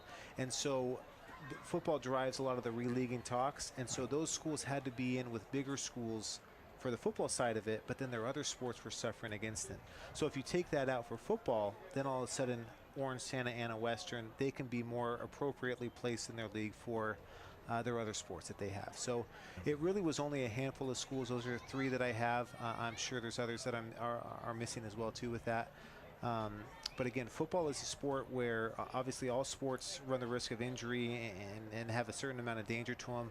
But football, obviously being as physical it is, it's a little bit different where you have to take that into more consideration. Yeah. And I will say, I think they got it right as far as like the quality of the rankings. From what I've seen over the last couple of years, it seems like those different bands, those different divisions, they're pretty darn competitive, and they do a good job of going across all of the CIF boundaries, which is, we're talking about a lot of leagues that we're pulling in here, and using comparative data and making it so it's very equitable. Yeah, and again, I think you can look just within our district last year. You look at a school like Bolsa Grande, who hasn't been in the playoffs for 35 years. They come in 3rd place in the Garden Grove League, and they're one of the favorites to win Division 14 in football.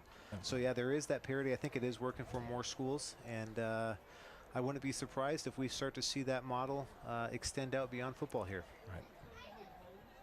Because we're getting ready to start this second half here.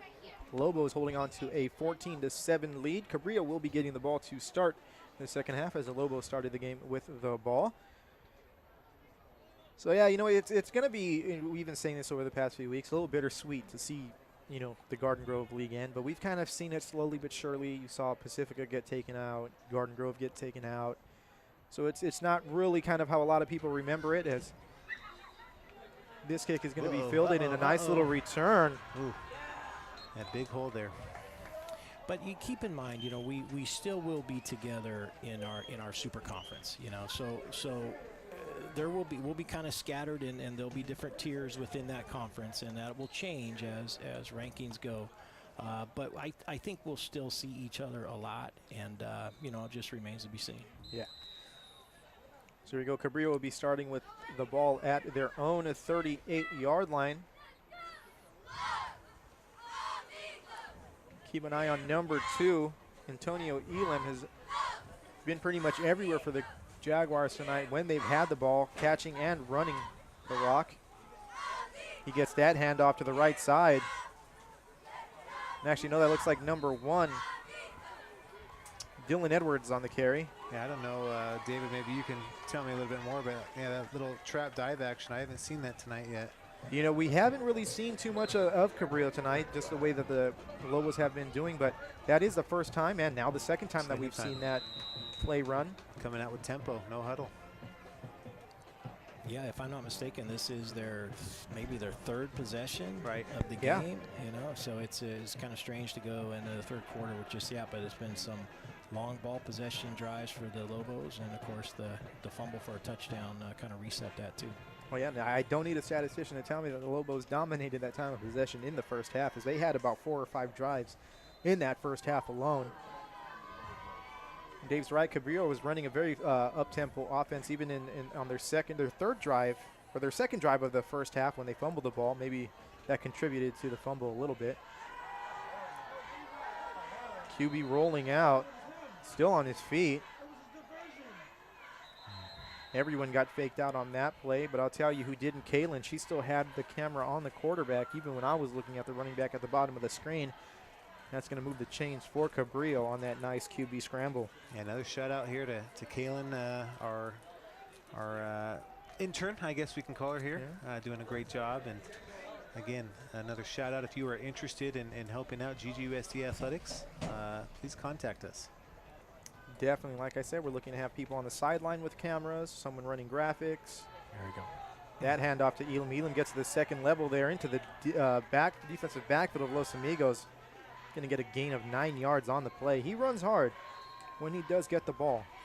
Looks like Lobos brought the safety. I thought they had him in the backfield for a second. He found that gap. And very slippery. Get some quick updates here as we wait for the huddle break. Right now, Gar High School 27, Garden Grove 21. Oh, so wow. Looks like that's at halftime. Wow. So close game for the Argos right now. Nice little pitch to the slot back there. Nothing going on that one. Yeah, if I were Cabrillo, I would stick with their, again, that dive trap. We've got a helmet flying on the field. 2 helmets on the floor here. Yeah, that's it. We've had a lot of that. A lot of that in the first half, helmets flying off. Of course, you got to come out after Actually, a play there's 2. There's 2. One for Los Cabrillo. Amigos, yeah.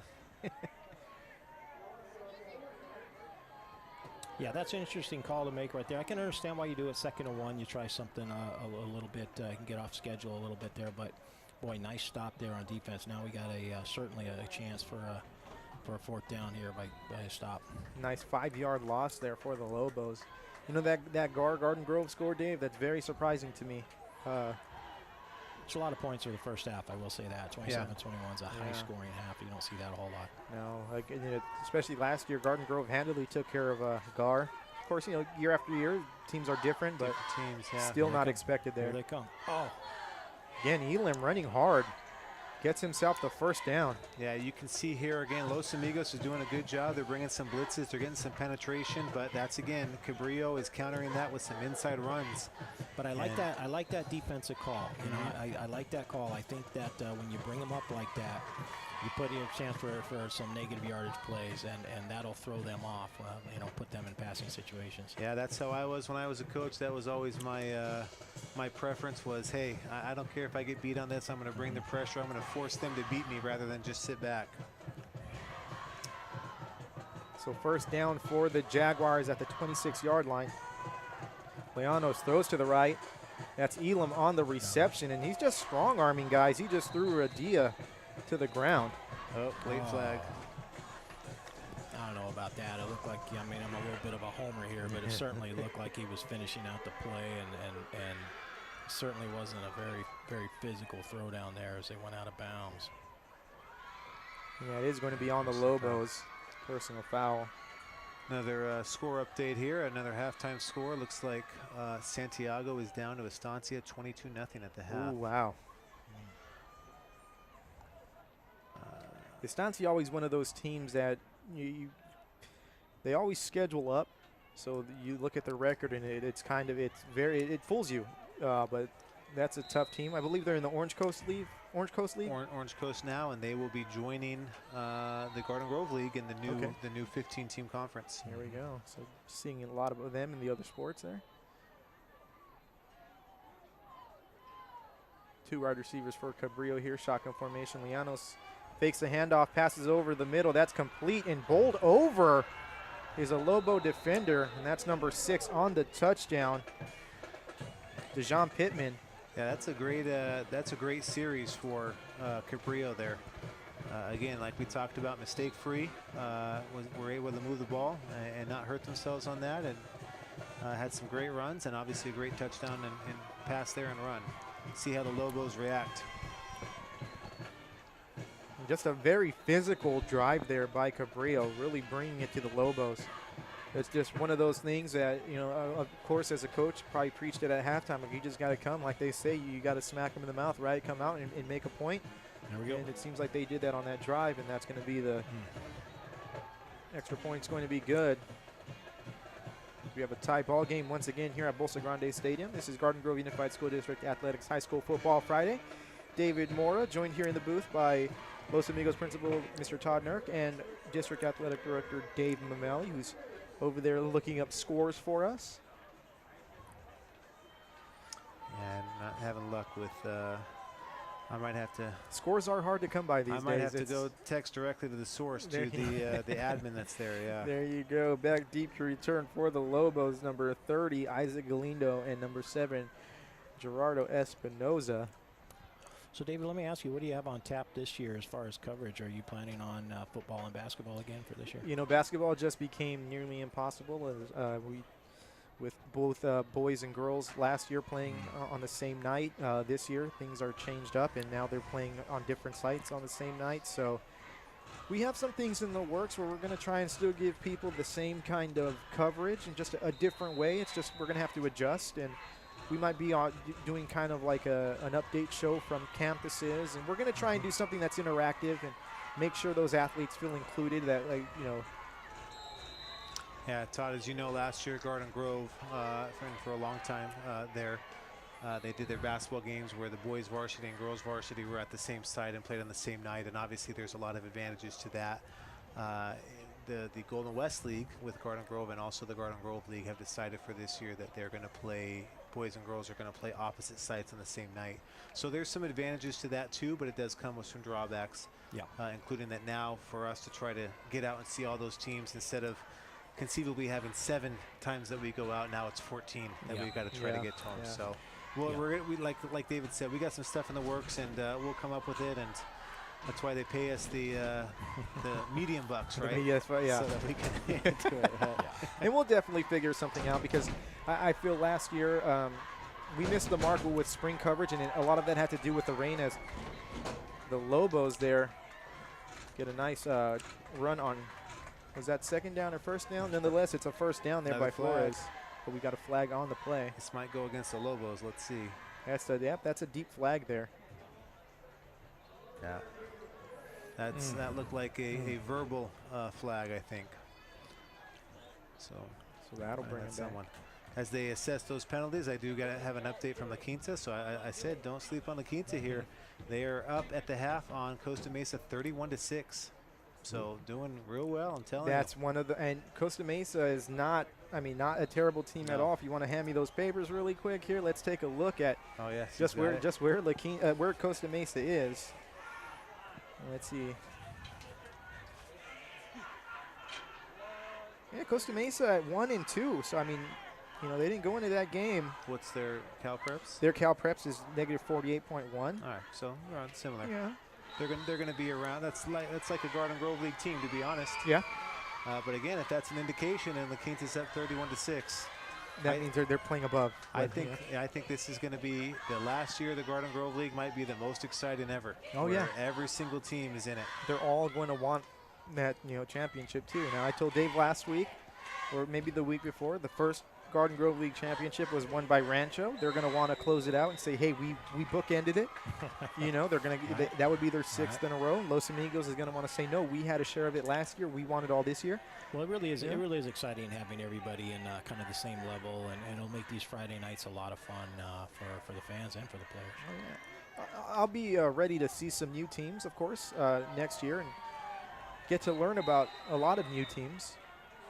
Well, we might see a lot of the same. We might see the Savannahs, Loeras, Anaheims, next year. But we'll get a few new teams, especially for Pacifica. We'll probably get, you might see like a Sonora or a Sunny Hills, maybe a Troy. I mean, depending on Pacifica. I'm sure football-wise is going to be happy to get out of the Empire League. The Empire League this year is very, very good. Probably the best the Empire's been in maybe 10 years. And just unfortunate timing with that. But, yeah, Empire League very, very good this year from top to bottom. So we'll go Empire League, the rankings, right? Cypress is at a 25.1. Tustin's at a 16. That's positive. That's not negative. That's 16.4 for Tustin. Crean is a 3.7. Kennedy's a negative 1.9. And Valencia's a negative 3.3. Yeah. But Kennedy and Valencia are both undefeated. Yeah. With big wins. And they're coming off of, again, they've had a couple years where they have been pretty bad, to be honest. And they are not bad this year at all. They are both good teams. So let's go combined Empire League record right now, not including Pacifica. You've got, it looks like, if my math is correct here, 14-2. Yeah. Wow. That's a good league. Yeah. 3rd and 4 here for the Lobos. Of course, they had that first down called back. Already more than halfway through the 3rd quarter here. Pitch out to Ramirez. He's going to have the first down and some. Here he goes. It looks like he's going to make it all the way. The 40, the 35, the 30, the 25, the 20, the 15, 10, 5. Oh, he's going to be brought down at the 1-yard line. Awesome run there. That's, you know what? Hey, that's expected. That's Long Beach speed right there. Well, I'll tell you what, though, Adrian Ramirez is a fast young man. He has been electric with the ball tonight. They've used him several different options. They've gone with him at running back. He's been receiver. He caught a pass, and he was a quarterback too. Also, when Chris got hurt, what an explosive run that was. That was beautiful. We talked about Los Amigos just kind of chipping and grinding away, but that was a home run ball right there. Well, I know you that just bounced off the bottom of the wall. I know you talked about in the first half their line, and I'll tell you what, their line obliterated the Cabrillo defensive line on that play. Big push, huge hole. Great play for Los Amigos. What a way to respond after Cabrillo just kind of had their way with the Lobo defense on that first drive. I think the Lobos could hear us up here, not talking about them for too long, and they wanted to get the attention back on it. But what a great play! Oh yeah, beautiful. This is this is shaping up to be a great ball game, and hopefully we get a conversion here. Yeah, and we talk about seeing new teams. This is a rare Garden Grove Unified Long Beach Unified matchup. We really don't see it too much. Neighbors just to the north. Yeah. I can't remember. The only time I know of a Garden Grove Unified team playing Long Beach schools, Rancho in 2001 played Cabrillo, and then the week of 9/11 their game got canceled and they ended up filling it and playing Milliken here on a Saturday at like 2 o'clock. He's in. Quarterback sneak for a touchdown. There we go. Touchdown Lobos as they regain the lead here. Yeah, we did have a couple of years ago, Pacifica did play Milliken as well. Okay, there we go, yeah. Playoff game. Yes. Yes, playoff game, yes.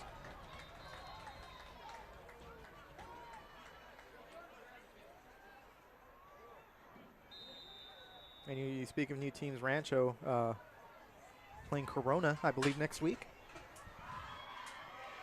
And actually, we have it here, Dave. We've got the whole schedule. I should have just looked at there. No, they play Godinez, and then they travel to Corona, which is going to be a very, I want to say tough game, but we'll say good game for the Vaqueros. Yeah, I think the Lobo Frosh team is at Corona, or was that Corona today? I don't know how we did. I haven't got a score on that, but yes, we scheduled that late or early this week and got that on the schedule so that they had a game today. Here we go, 21-14 lead for the Lobos here after that long run, and Flores punching it in there Awesome. on first and goal. Awesome answer by the Lobos. Now I guess we have to see how Cabrillo answers this this nice drive, and let's see if it's going to turn into a back and forth game now, or if maybe the Lobos can get a stop and then just kind of again grind away and chip away here. You know, limiting the possessions is kind of what we want here. A stop or a 3 and out would be, boy, would that be nice already up 7 late. There we go as we get the booth cam back on. Just something a little special that we're doing here. Just to give you all an inside look at, you know, the brains of the operation in this booth here of what's going on. And I would show you the real brains, the computers and all of this other stuff. I'm just the voice. You do a great job, David. You do a great job. You know, I do what I can up here.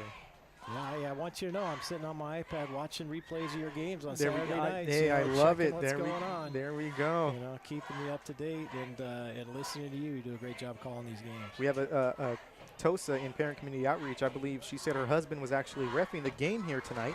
Wow. And she was telling me that our broadcasts are now making their way to conversations at referee meetings. Oh, there saying you like, go. hey, you know, Garden Grove is having this, and you know, my that goal is to make other districts look at it and say, oh, we need to do that. that. That would be. Looks like I'm just going to confirm here. Yeah, that's one thing about referees. I know they get kind of the short end of the stick a lot of times with fans and spectators, but referees go back and they look at film too. They look at film and they see what calls they made right, what calls they missed, how they can improve from week to week. They do a lot of work. And it looks like we've got an update in the chat that the Los Freshmen defeated Corona 34-26. Nice. Awesome. Nice. Good for them. Good for them. Another big return by Cabrillo. Now, one more district it's update good for to us. So this is another good update. We got Bolsa Grande versus Century update, and Bolsa Grande is up at halftime 35-7. There we go. It's always good. And, you know, we talk about a little trash talk and just friendly trash talk, but I like to see our schools beating the Santa Anas and the Anaheims. And Yeah, I mean, I got to say I'm rooting for them too. There we go. I'm rooting for them too. You know, we had the Bolsa players in the chat last week rooting for, I believe they were rooting for Rancho to beat Anaheim there. It's just, these kids, they all know each other. They all see each other around. Things are different now, right, than when we were in school. Now you've got social media. These students, they interact all the time. Yeah, They for sure. do. Yeah, I would say that's 100% accurate. You see after the game, there is a lot more interaction between the teams in a positive way after the game than when we were growing up. We might have had some interactions that weren't positive. Yeah, there was a afterwards. little less than less Hey, than Dave, happy. speak for yourself, man. I was always a gentleman there. You know, Mr. Nurk was probably always on the winning side. That's probably what it was. No, not really. Not really. High formation for Cabrillo. Handoff up the middle. Yeah, this might be a formation penalty here. That was Illegal shift, yeah. That was number 15 on the carry. Kawane Foster.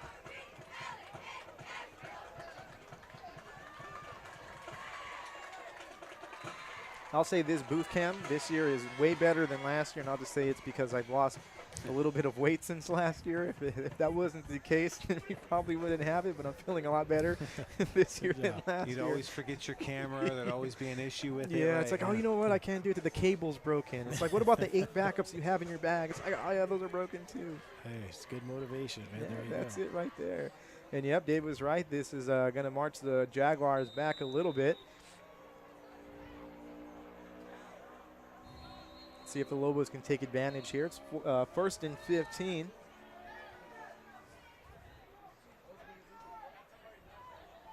Shotgun formation for Cabrillo. Shovel Pitched, pass. wow, nice little shovel pass. Looks like to number 1. There you go. That's Dylan Edwards. It's a play we don't see very often anymore. This is a very young Jaguar team. Edwards is a sophomore. Elam a junior. You got Kiwane Foster, he's a sophomore. Fernando Llanos, quarterback, a freshman.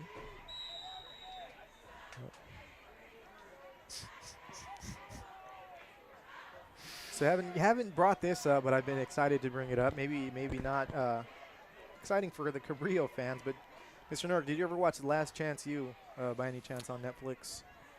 Last Chance U, is that Randy Moss?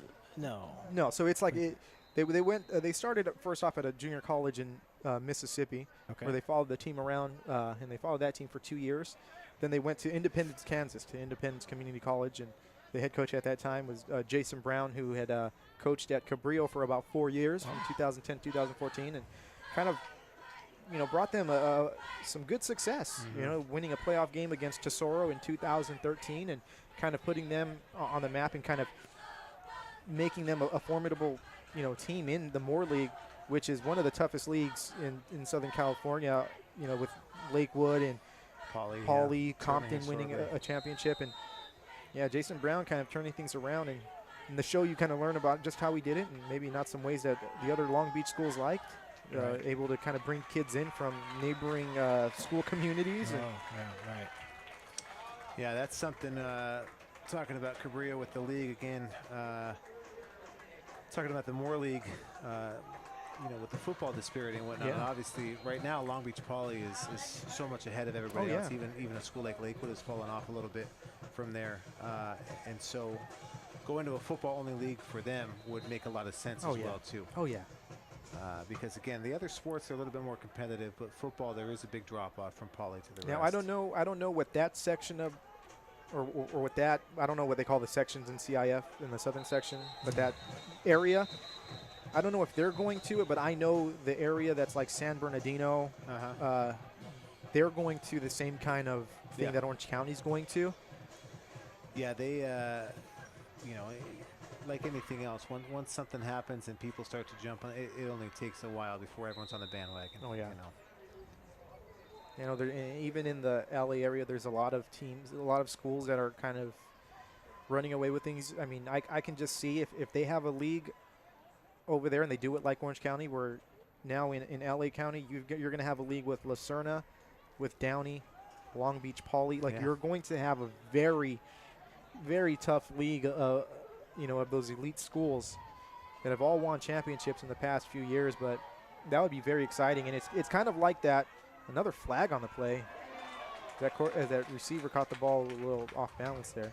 You see it with the Suburban League kind of merging with that league with Downey and Warren, where they've got two different tiers.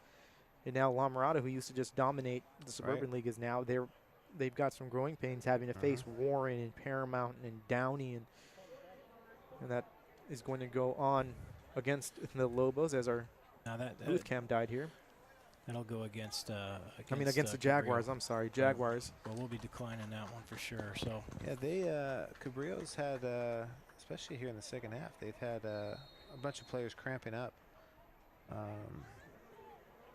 So interesting call here now. 4th and 6. It looks like they're going to bring the punt team on. I think that's kind of a favor. It's good to see. I'm happy to see him punting. I know that the Lobos have been going for it on 4th down. There's kind of a little more value in that, I think, here around midfield.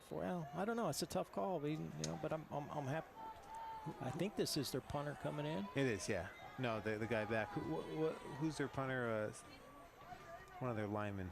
Anyways, he is maybe one of the biggest punters in high school football. Yeah, he's a big kid. Let's see what their net adds up on this. And that's a nice punt.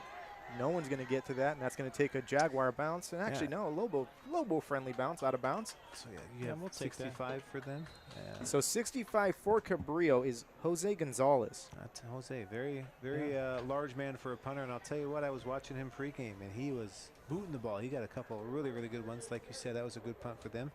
Changing the field there. Lobos are going to be taking the ball over at their own 30-yard line here, looking to extend this lead. 2 minutes and 33 seconds left to go here in the third quarter. You are tuned in to Garden Grove Unified School District Athletics High School Football Friday. David Mora, joined by Los Amigos Principal Mr. Todd Nurk and District Athletic Director Dave O'Malley here in the booth.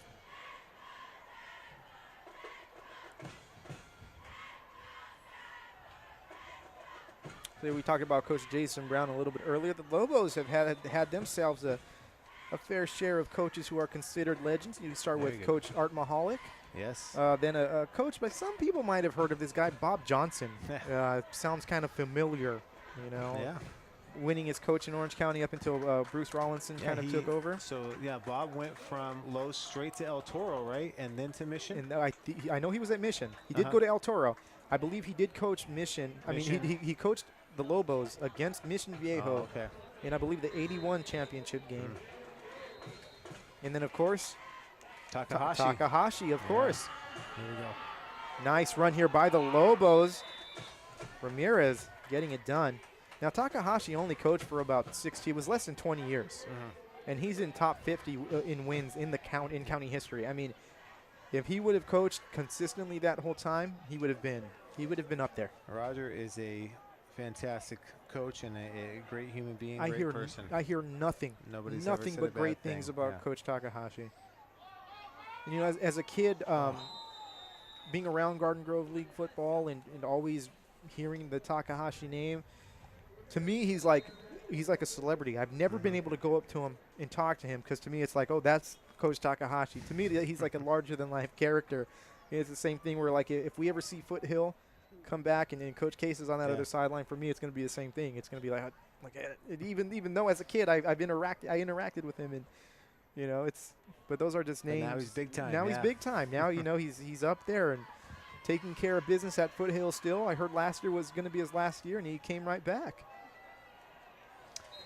Yeah, I tell you, again, the point that you're making, not just with Los Amigos, but across our district is, we have had our fair share of tremendous coaches in multiple sports that have graced us with their presence and talents. Start to name a couple just off the top of my head. Obviously, one of our own that stuck with us throughout is Dave Damaris from La Quinta with baseball. But even a current coach now and an AD at Mater Dei, Kevin Kiernan was at La Quinta for basketball for a while. We've had a ton of greats. You've got Guy Gardner. Yes. Guy Gardner, who was at Pacifica, who was at La Quinta and Pacifica in the early 2000s, and went on to Palos Verdes and just he's at Palos Verdes now. Built himself a dynasty out there. He's having another great season now. They just beat Corona Del Mar last week. He was on the staff at Miracosta when they beat Rancho in the '93 finals. He's a South Bay guy. Of course, you know, you talk about Coach Craven, you know, from Pacifica. The original. Nice run there by Ramirez or Flores. Not the original, of course. Mahalik was at Pacifica. Mahalik was at, but Craven kind of he left. I guess you could say he left his mark. He did. There at Pacifica. Los Amigos is doing great. This is a great point for them in the game where they're being successful in this drive. If they can punch it in here, I think they're sitting pretty. Yeah, I get the feeling, you know, I mean, to go up 2 scores in this kind of game would just be enormous. So this is I think big drive. And they're working the clock again, too. And I think Coach Guess is communicating now if he has to snap the ball here. Let's see. You know what, Mr. Nurk, fourth quarter starting. We're going to let you go down there with your squad. As you can be down there and hopefully celebrate a victory. We thank you for joining us here. Looking forward to it. Hey, I'll tell you what, right, this changeover, you want to get our Los Amigos dance team. They're coming on here right now. Let's get the dance team, Kaylin, right here at the amazing. bottom. Under the direction of Coach Kerry Bernhardt runs them. Our cheer, amazing too. And here they are coming up. So enjoy the treat there. David, thank you very much. It's always a pleasure coming on here, Dave. I'll see you down there in a bit, All right, see you guys. Always a fun time when we have Mr. Nurk here with us in the booth. That's a great man, I'll tell you what, folks. Definitely getting to see some of our administrators and Hugh Diggs is kind of good. Lobo dance team bringing some energy here. So end of the fourth quarter there, 21-14 Lobo lead, but the Lobos are driving currently. Yeah, again, just talking about Mr. Nurk, principal at Los Amigos, really enthusiastic about sports. Obviously, as you heard, he is well versed. He knows his stuff in sports, and I'll tell you that if I were still in high school, he'd be a principal that I would want at my school because he is very supportive of the sports programs. He's always out there. He is always engaging with the students, with the coaches. Really supportive, and Los Amigos certainly lucky to have him. I'll tell you what, before graduation one day, I was inside the Garden Grove gym throwing up some three-pointers, getting my workout in. He came in, he's like, hey, bro, how come you didn't tell me you were in here? For my last 10 shots that I had to make, he was in there getting my rebounds and feeding me the rock. And, oh, man, it's just the energy that he brings and just Yeah, great guy. Definitely love when we get to have him on our broadcasts. As Flores is going to keep the ball for himself and get a nice little gain. He's breaking out to the outside. He's at the 20. He's at the 15. He's going to get run out of bounds at about the 13-yard line, but that's exactly what you want if you're the Lobos. That's how you start this fourth quarter. Get some time off the clock, maybe punch that ball in and extend this lead and make it a 2-score game. Yeah, they found something with that quarterback counter, so they're doing a read option still, whether to hand that ball off, but they got counter action coming out with the guards and tackle, and it's certainly working for them on the inside. Here we go. So Lobos set up nicely. And they marked it at the 13-yard line or so, maybe the 12. Either way, they're in good position here. Saying the ball's on the 12-yard line.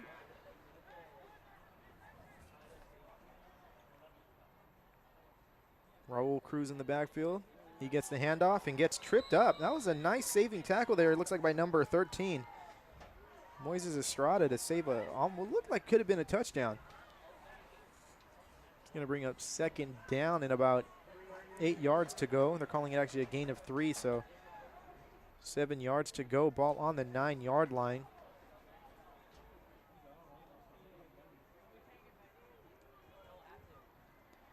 Hopefully the Lobos can punch it in. They got trips left right now. Single back with Flores. You've got Cruz there with him to his left side.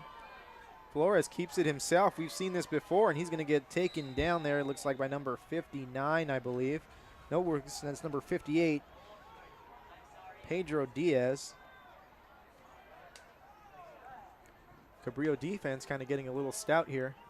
Brings up 3rd down and 7 for the Lobos. Of course, this 4-down territory. Not sure if the Lobos have a field goal kicker that can make one from this distance, which isn't too far from extra point distance, and their extra points have actually gone in with some room to spare. Yeah, that'll be an interesting choice if they get there. Flores carries the ball, and it's going to get stopped. Let's see where they mark it here. I figure, David, if it's about 1 yard, they'll go for it, try and get that first down. Yeah, you know, it looks like a long 2 here. I might kick it, try to make it a 2-possession game. You only see one person coming out onto the field, and it doesn't look like a kicker. That's number 43 there, Rocco Rivera. Even if the Lobos miss this here, they've got Cabrillo pinned down deep in their territory. This might be something. Looks like they got it in. I was going to say this might be something they let the play clock wind down and try to draw them off sides, maybe. Take a timeout. Yeah, but it looks like they're going to. They've got their bigs in. They've got big number 87, Alejandro Carrillo, in there at fullback. Pitch to Cruz. He's going to have the first down. So good call there by Coach Guess. Good toss, yeah. I said it earlier. I'm not going to second guess Coach Guess. Not going to second guess, yeah. There we go, and that's going to keep the clock running. A new fresh set of downs. It's going to be 1st and goal from the 1-yard line for the Lobos. You know, Dave, I'm just going to say that Flores is probably just going to take that snap, duck his head, and try to get into the end zone here. Yeah, another sneak, yeah.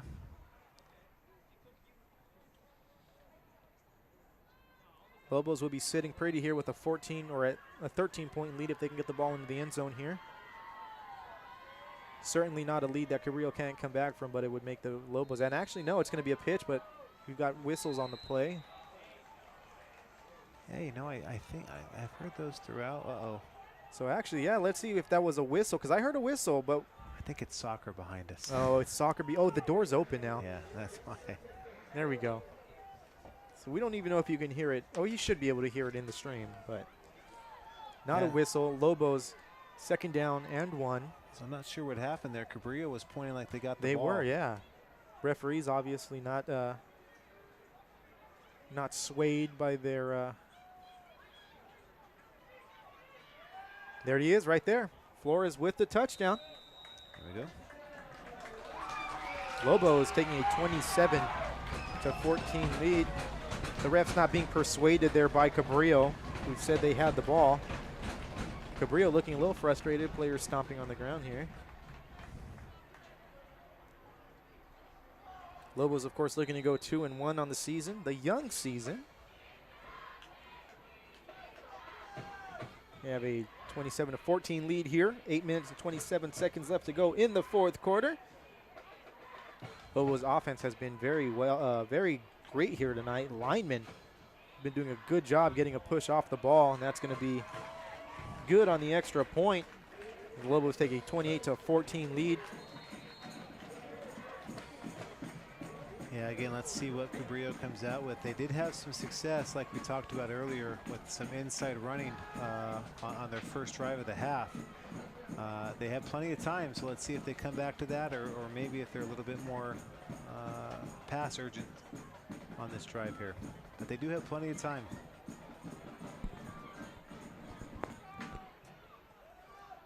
Shout out to everyone tuned in here. We thank you for tuning into Garden Grove Unified School District Athletics High School Football Friday. Only doing one game this week. Felt weird being at home yesterday. You got used to doing the Thursday, Friday, but you know, I'm not complaining. No, yeah. It felt weird, but it felt good to be home. Almost like a day off, huh? Yeah, almost. There's something about working from 8 in the morning to 10 o'clock at night that makes me feel uneasy.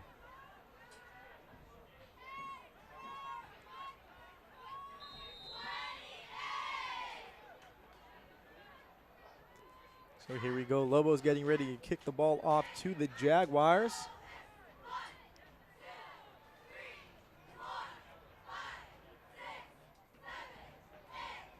And we talk about, you know, Long Beach Unified being to the north of us. Cabrillo way on the other side of that district boundary, though. More towards the Carson area. Yeah. There's a little pooch kick there. Nice. Cabrillo can bring the wood here. They are laying some lumber on the Lobos. And that kick gets to about the same part of the field that the Jaguars have been getting to, and that was, it looks like Elam on the carry, or on the return. It's going to bring up 1st and 10 for the Jaguars from their own 46-yard line. You got to think one more Lobo stop here, and you know they can run some time off the clock, and they'll be feeling good. Let's see what Cabrillo comes out with, if they're going to keep with their, you know, plan of running some misdirection plays a little bit, some running, or if they're going to try and air the ball out a little bit here. They haven't had too much success with the pass.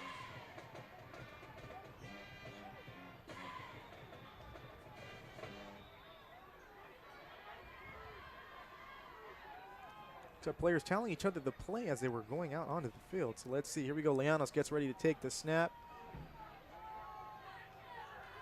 Just hands the ball off to Elam around the left side. Actually, let's see, was that Elam?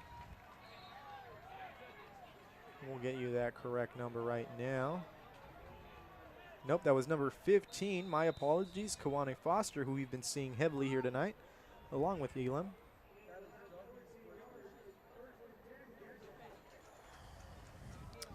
Yeah, if I were Cabrillo, I would just keep with that same play. They've had success with that. Again, inside runs, inside the tackles. And getting some good yardage on those plays, too. Mm-hmm. Now, the Lobos, they can hope for Cabrillo to run and run and run and run as long as they can just make some stops and let this clock kind of run out. As we see Mason Navarro there at the bottom of our screen. Yeah, give another shout out to him. I talked to him before the game. I was kind of joking around with him. And they give you a headset? And he said, yeah. And then sure enough, as the game got started, he's sitting there in a headset like a coach. Yeah. Helping out his team, so you love to see that. But like we talked about before, Mason is just a tremendous kid. We wish him the best. Hope he gets back here for this football season. Really tremendous athlete for Los Amigos. He's also one of their baseball players. They're two-time defending Garden Grove League champion. There you go, and an two-time ever, yeah. Athlete of character last year for Garden Grove Unified. I was over there when Dr. Avina was there, and she had some great things to say about him. So here we go, 1st down for the Jaguars. Ball now at the Lobo 40-yard line.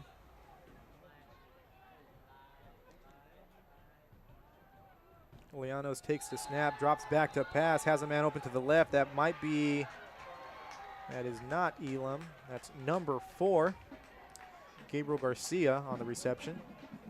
Cabrillo's band, it looks like, has gone a little silent, but they have the flashlights out. Oh, they get them on, yeah. So they are inspiring their team silently here, but doing a good job. They are still into the game.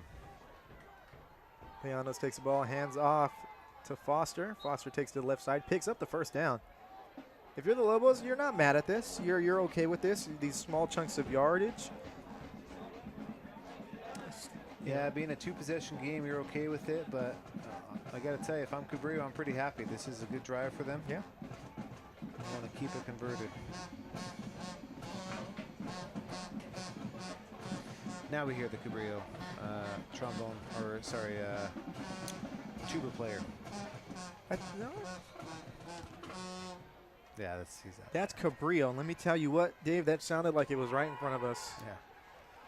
Leanos feels the pressure. He's going to get sacked. Throws the ball. Is that? Oh no, they're going to say he's down. He's down first. He did have a intentional grounding earlier in the game.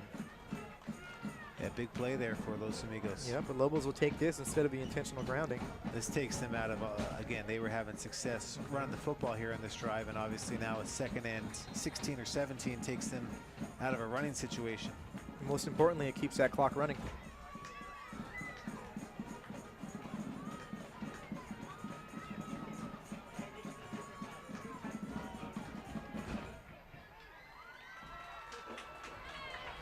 I believe that was the Lobo band that time. Yes. No mistaken. Jaguars ready to run this 2nd down play.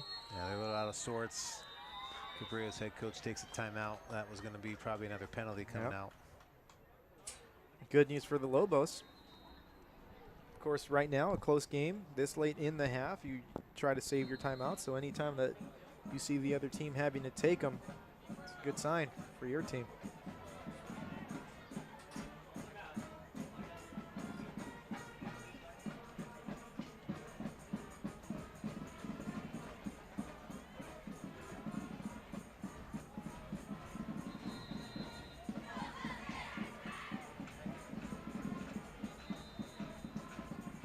There you go, 6 minutes and 16 seconds left to go here in the 4th quarter. Los Amigos holding on to a 28-14 lead over the Cabrillo Jaguars.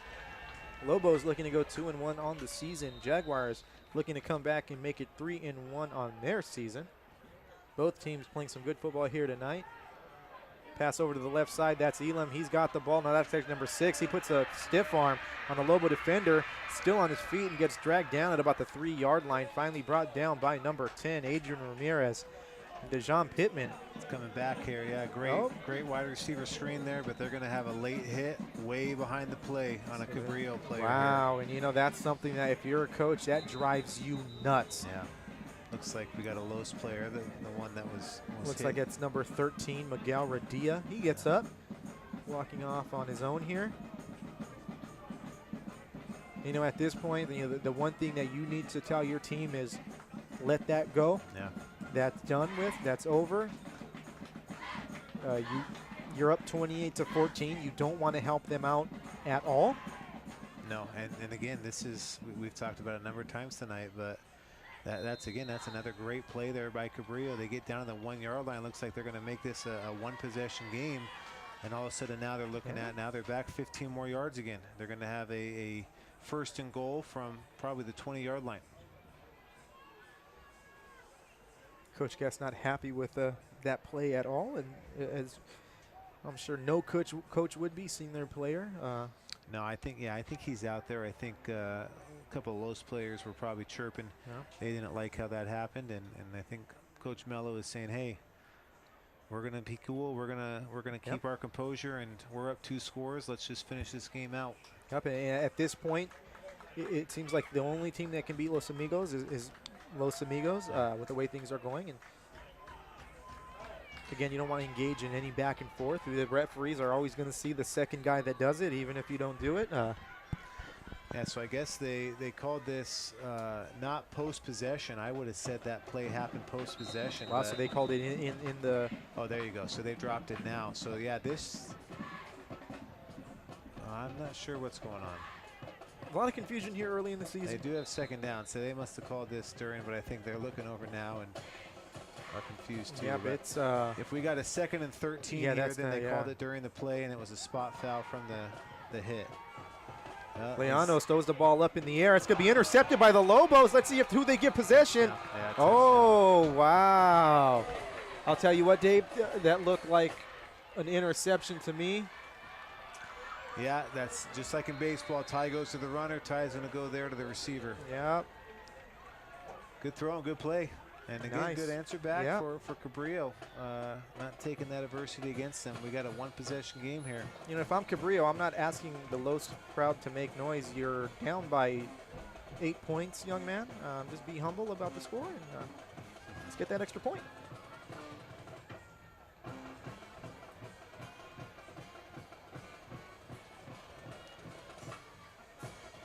Cabrillo playing with some emotion right now, as you can tell, maybe a little bit charged up. It's going to be up to Los Amigos now to come out and answer this score. 5 minutes and 37 seconds left to go. Still plenty of ball game left to be played. Big extra point here. Kind of mirrors their game against San Bernardino, right? They were down by 2 scores.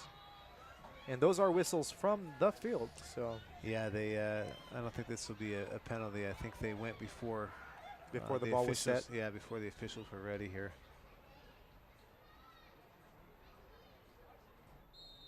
There we go.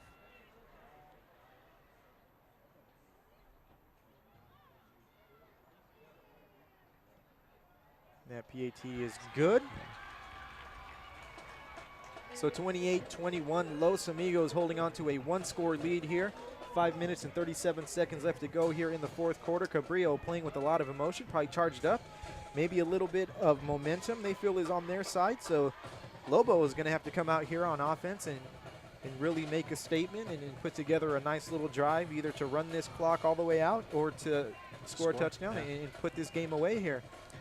Well, I'm going to leave this in your capable hands with a great ending here, but I'm going to go down on the field. I will join Mr. Nurk and watch the rest of the game from the field. And hopefully, as always, I'm hoping for a victory picture with the team afterwards. And for pictures and all things athletics for both the Lobos and for Garden Grove Unified School District, make sure you're following us, GGUSD Athletics, on all social media platforms. And it's been a pleasure being with you guys. Hope to see you guys next week. We will announce what we're doing next week. Yep, we've got probably next week. Yeah, we'll wait till next week. We'll have some things to plan out, but hopefully we can bring you an exciting one next week. All right, sounds good. Thanks, awesome. David. Thanks, Dave, as always. District Athletic Director Dave Mamelli on the call with me here in the second half. Doing a fantastic job keeping us all in the loop with the administrative side of things and updating us on the CIF stuff. He's got a great handle on all of that. So here we go, Lobos now. Lined up expecting or preparing for the onside. You don't know what is going to happen here. Only one man back deep to return the ball. And yep, they're going to onside the ball, and that's not going to go long enough. That's going to go almost 2 yards in front of the 40-yard line. So we're going to have a flag on the play. Let's see if they re-kick this ball. If you're the Lobos, you hope you can get the ball at the Cabrillo 46-yard line. Or it looks like the 44-yard line. That would be a great field position. I mean, that's beautiful. So Lobos getting the ball at the 47-yard line after that failed onside kick. The kick almost rolled back behind the Cabrillo kicking team, where they were originally at. They're on the 40-yard line. And actually, it's going to be added onto it, so they're going to get the ball an even better field position at the 38-yard line, 37-yard, no, 38-yard line. 5 minutes and 37 seconds left to go here. Los Amigos playing with a short field. Let's see if they can extend this lead and kind of put the kibosh on this one. Lobos in shotgun formation. Flores on the carry. Gets a gain of about 4 yards on the play. It's going to bring up 2nd down and 6. Most important thing here, clock running. Actually, we're going to have a timeout here. Looks like Lobos called a timeout.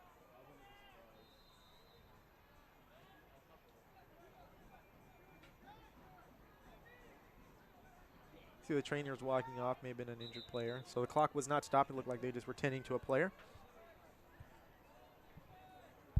So here we go, 5 minutes and 11 seconds with the clock winding down here.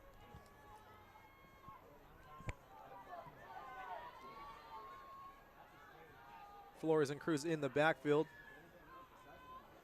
Trips right for the Lobos. We're going to have a flag on the play.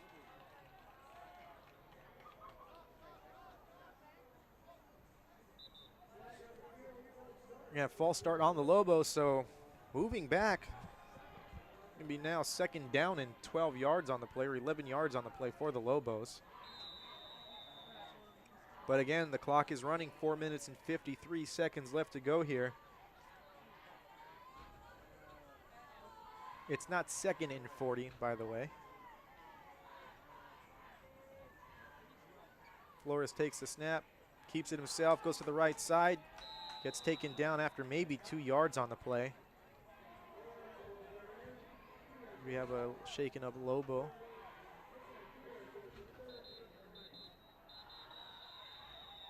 We're gonna have a referee timeout here while they tend to this Lobo player.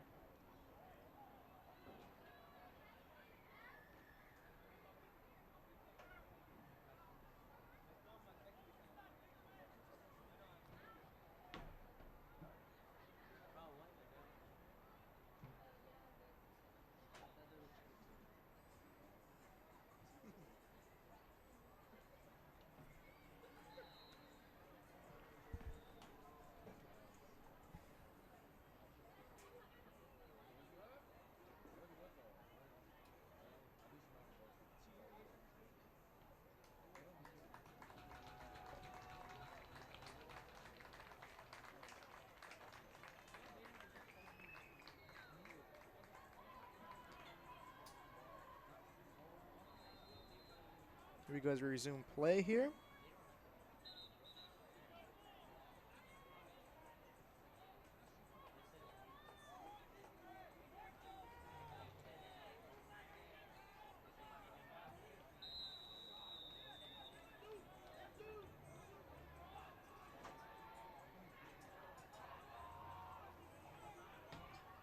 Here we go, Lobos with 3rd and 9 to go. Big third down here. Cabrillo looking to make a stop. Lobos in I formation. We're going to have a whistle on the play as we have flags.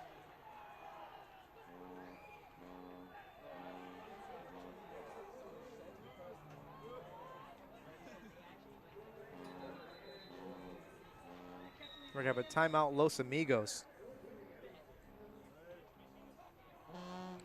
While we have a break in the action,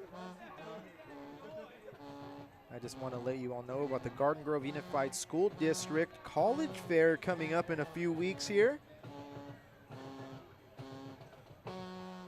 It's on Tuesday, September 26th, I believe, at the Great Wolf Lodge over there on Harbor Boulevard. Juniors and seniors are highly encouraged to go. You can explore your college interest, learn about the college admission process, and meet with representatives from over 100 colleges. You want to know what the best part about it is? It's all free, so take advantage. Go to the college fair if you're a junior or a senior.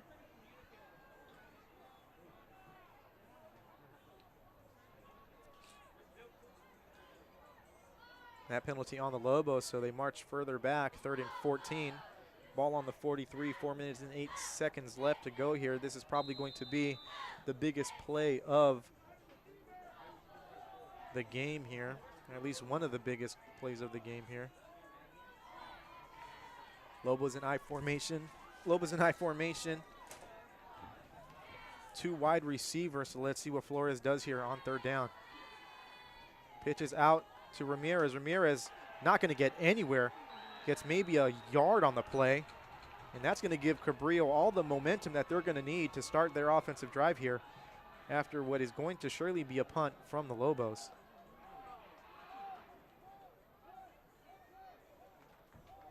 And the punt team is going out onto the field. The clock is still running. 3 minutes and 43 seconds left to go here.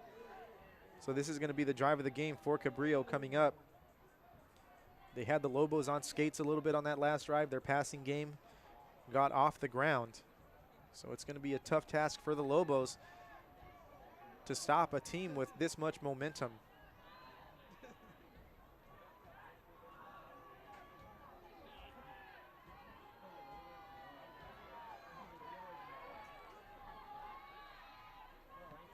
That punt is up. And it's going to take a Cabrillo bounce and roll out at the 30-yard line. So a net punt of maybe 18 yards. So here we go. Big drive, 3 minutes and 8 seconds left for Cabrillo to get down and score a touchdown and try and tie the game with an extra point. Big defensive stand for Los Amigos gets them a victory.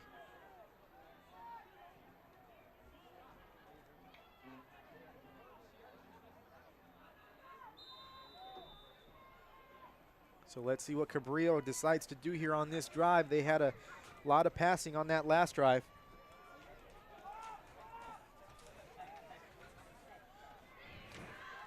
Four wide receivers for Cabrillo. Lianos takes the snap. He hands the ball off. Beautiful tackle by number 47 of the Lobos. I don't have that number. I'm going to try and guess maybe Kenneth Cruz on the tackle. It's going to bring up 2nd down and 11. That was a loss of 1 for the Jaguars, so that's exactly what you want. If you're the Lobos, you come out with a tough defensive stand. The clock is running here. 3 wide receivers for Cabrillo. Lianos drops back to pass. He has a man open. That ball is dropped. Pass intended for, it looks like, number 6, DeJean Pittman. And right away, it's 3rd down and 11 here for Cabrillo.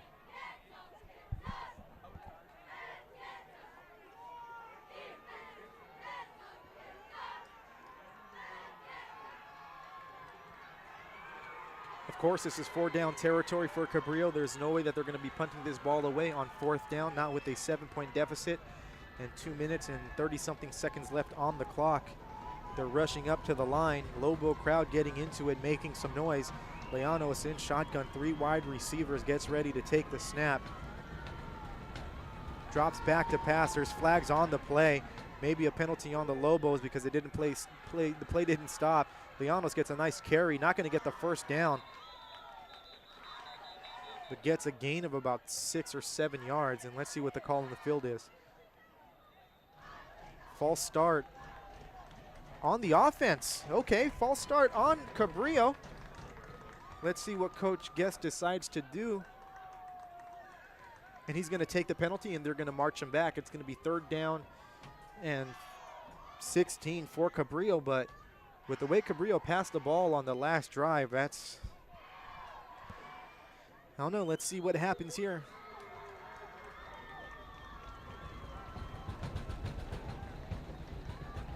So here we go, 3rd down and 16 for Cabrillo. The clock is running. If the Lobos can get a stop here, Coach Guest is the man here for accepting this penalty and allowing more clock to run off here. Here we go. 3 wide receivers, 2 tight ends for Cabrillo. Another penalty on the play. This pass to the right side, that's complete. Not going to have the 1st down.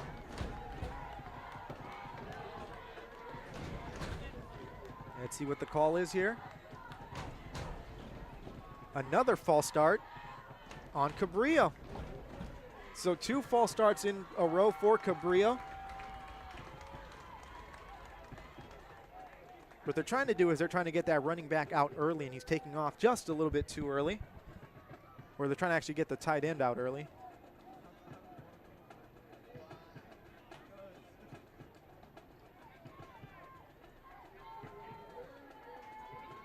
Third and 20 for Cabrillo. 1 minute and 55 seconds left to go. The clock will be running when it's all said and done. Cabrillo, no doubt, in a passing situation here. So if you're the Lobos, try and keep everything under. Try not to let anything get behind you. Clock running. Here we go. Cabrillo in the same formation. No false start this time. Lianos looks to pass. Pump fakes. Lets it go. Beautiful catch. Oh, my goodness. Beautiful catch. Who was that on the catch? One-hander. Let's see. We haven't done this tonight, but let's see if we can get the replay going. You know, we don't have replay. But that would have been a good one to get a replay on. Let's go back over here. I don't have my mouse. We don't have the replay set up, but that's a one-handed catch. But that's going to bring up 4th and 5, not enough for the first down. But a beautiful catch. I mean, got to give credit where credit is due. That receiver went up with one hand and he pulled it down. I thought that was Odell Beckham out there. Just an amazing reception. 4th and 5, play of the night here, possibly for the Lobos. Minute and 32 seconds left to go. It looks like Cabrillo did call a timeout, so the clock will be stopped.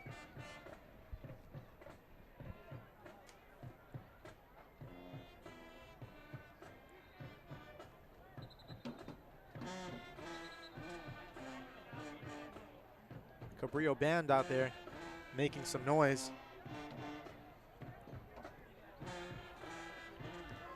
Here we go, big 4th down for the Lobos. 4th and 5 for Cabrillo. 28-21, Lobos leading late in the 4th quarter. A minute and 32 seconds left to go. Llanos drops back to pass, feels the pressure, he decides to run. He's got the first down and some. Still on his feet, gets into the Lobo territory. Cabrillo now rocking and rolling. Lobos brought some good pressure there, but Llanos was able to just escape it, and he made something out of a broken play. So here we go. Clock's running, a minute and 19, a minute and 18, and winding down. Cabrillo hustling up to the ball. 3 wide receivers. Llanos drops back to pass, has a man to the left. And that's a completion. Receiver still on his feet. It looks like he's going to have a touchdown. And that's what happens when you try to go for the interception instead of trying to play the ball, or instead of trying to play the receiver. You can't always just go for the pick. You got to try and go for the stop here. Big play by Cabrillo, and they're 1 point away from tying this game. But hey, a minute and 3 seconds left to go here in the game. Anything can happen. Cabrillo really coming out on fire late. Took them a while to get going. Weren't really passing the ball too much in the first half, but this second half they have done it through the air and have done a great job of getting back into this game, trailing 28-14 in the middle of the 4th quarter, and now an extra point away from tying up this game. There was no quit in this Cabrillo team at all.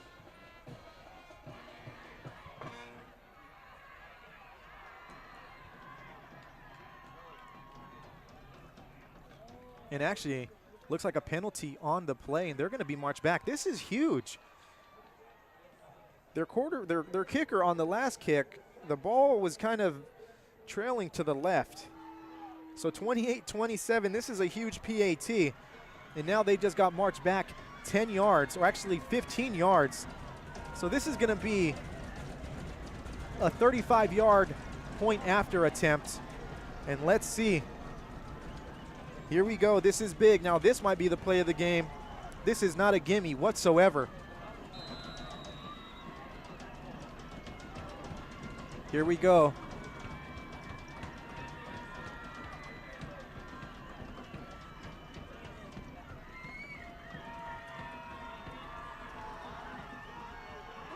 It's blocked! It's blocked! It's blocked! The Lobos blocked the kick! It's no good! 28-27. Fantastic play by the Lobos to block the PAT and to keep this lead. Still a minute and 3 seconds left to go. You have to think that Cabrillo will be onsiding the ball here, but what a wonderful block there by the Lobos special teams. And that's how you do it. Of course, it helps that Cabrillo was backed up to the 25-yard line. I'm sure it changes the approach of the kicker. That 35-yard PAT was going to be very hard to make. But my goodness, Lobos came in there with ferocity and just blocked that kick. 28-27, Lobos lead by 1 here. 4th quarter, Cabrillo getting ready to kick the ball off. I'll put my next month's paycheck on this being an onside kick here. My goodness, what an exciting play there.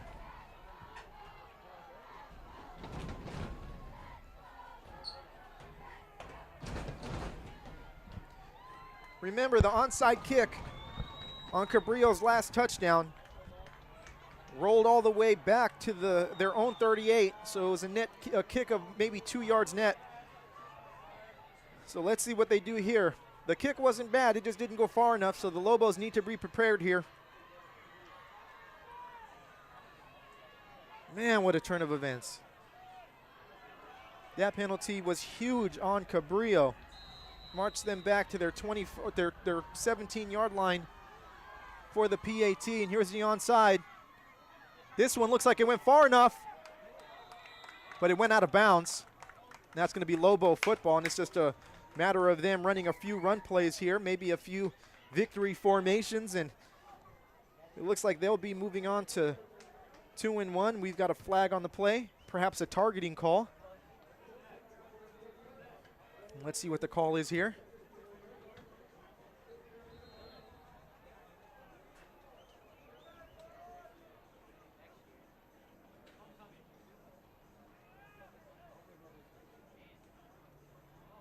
That penalty will be on Cabrillo. So great news for the Lobos, who can just kind of kneel down on this ball. Man, what a game.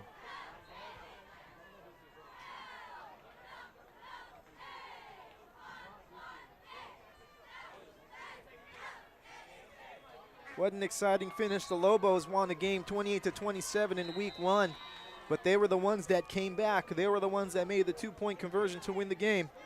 This time they held off a rally, and this is one of those games that's just going to give them momentum going into next week. Lobos will be taking on Viewpoint next Thursday.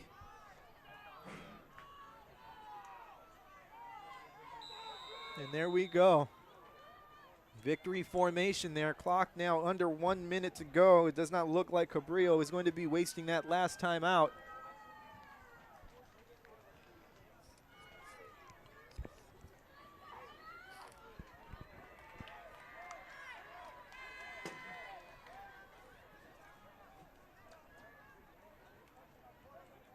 So here we go. Lobos are going to be moving on to 2-1.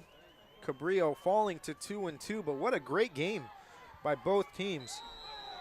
Cabrillo kind of taking care of things in the second half, and a penalty there, an unsportsmanlike conduct. That runner was giving himself up, and Cabrillo just kind of giving him the business late.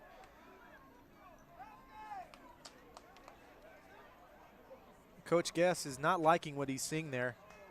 Doesn't look like he's going to come out for the final plays. Looks like they're just going to probably call the game here. Smart play there by Coach Guess, as Cabrillo doesn't look like they were really playing disciplined football to the end of the game, as you see a player taking off his helmet, not liking what's going on here. So, you know, this isn't what you want to see at the end of a ball game. It was a hard-fought game by both teams, you know, and they're just going to run the clock, and this game's going to be over. It's just sad that it had to end this way, but you know what? That was a victory for Los Amigos, and it was a good victory for Los Amigos. Congratulations to the Lobos for winning this game. Congratulations to them for keeping a level head throughout all of it and not succumbing to the taunts of Cabrillo. Again, thank you for tuning in to Garden Grove Unified School District Athletics. David Mora here bringing you the action. Again, thanks to Coach Nurk. Thanks to District Athletic Director Dave Mamelli. And we will see you next week, and we'll let you know next week where we will be.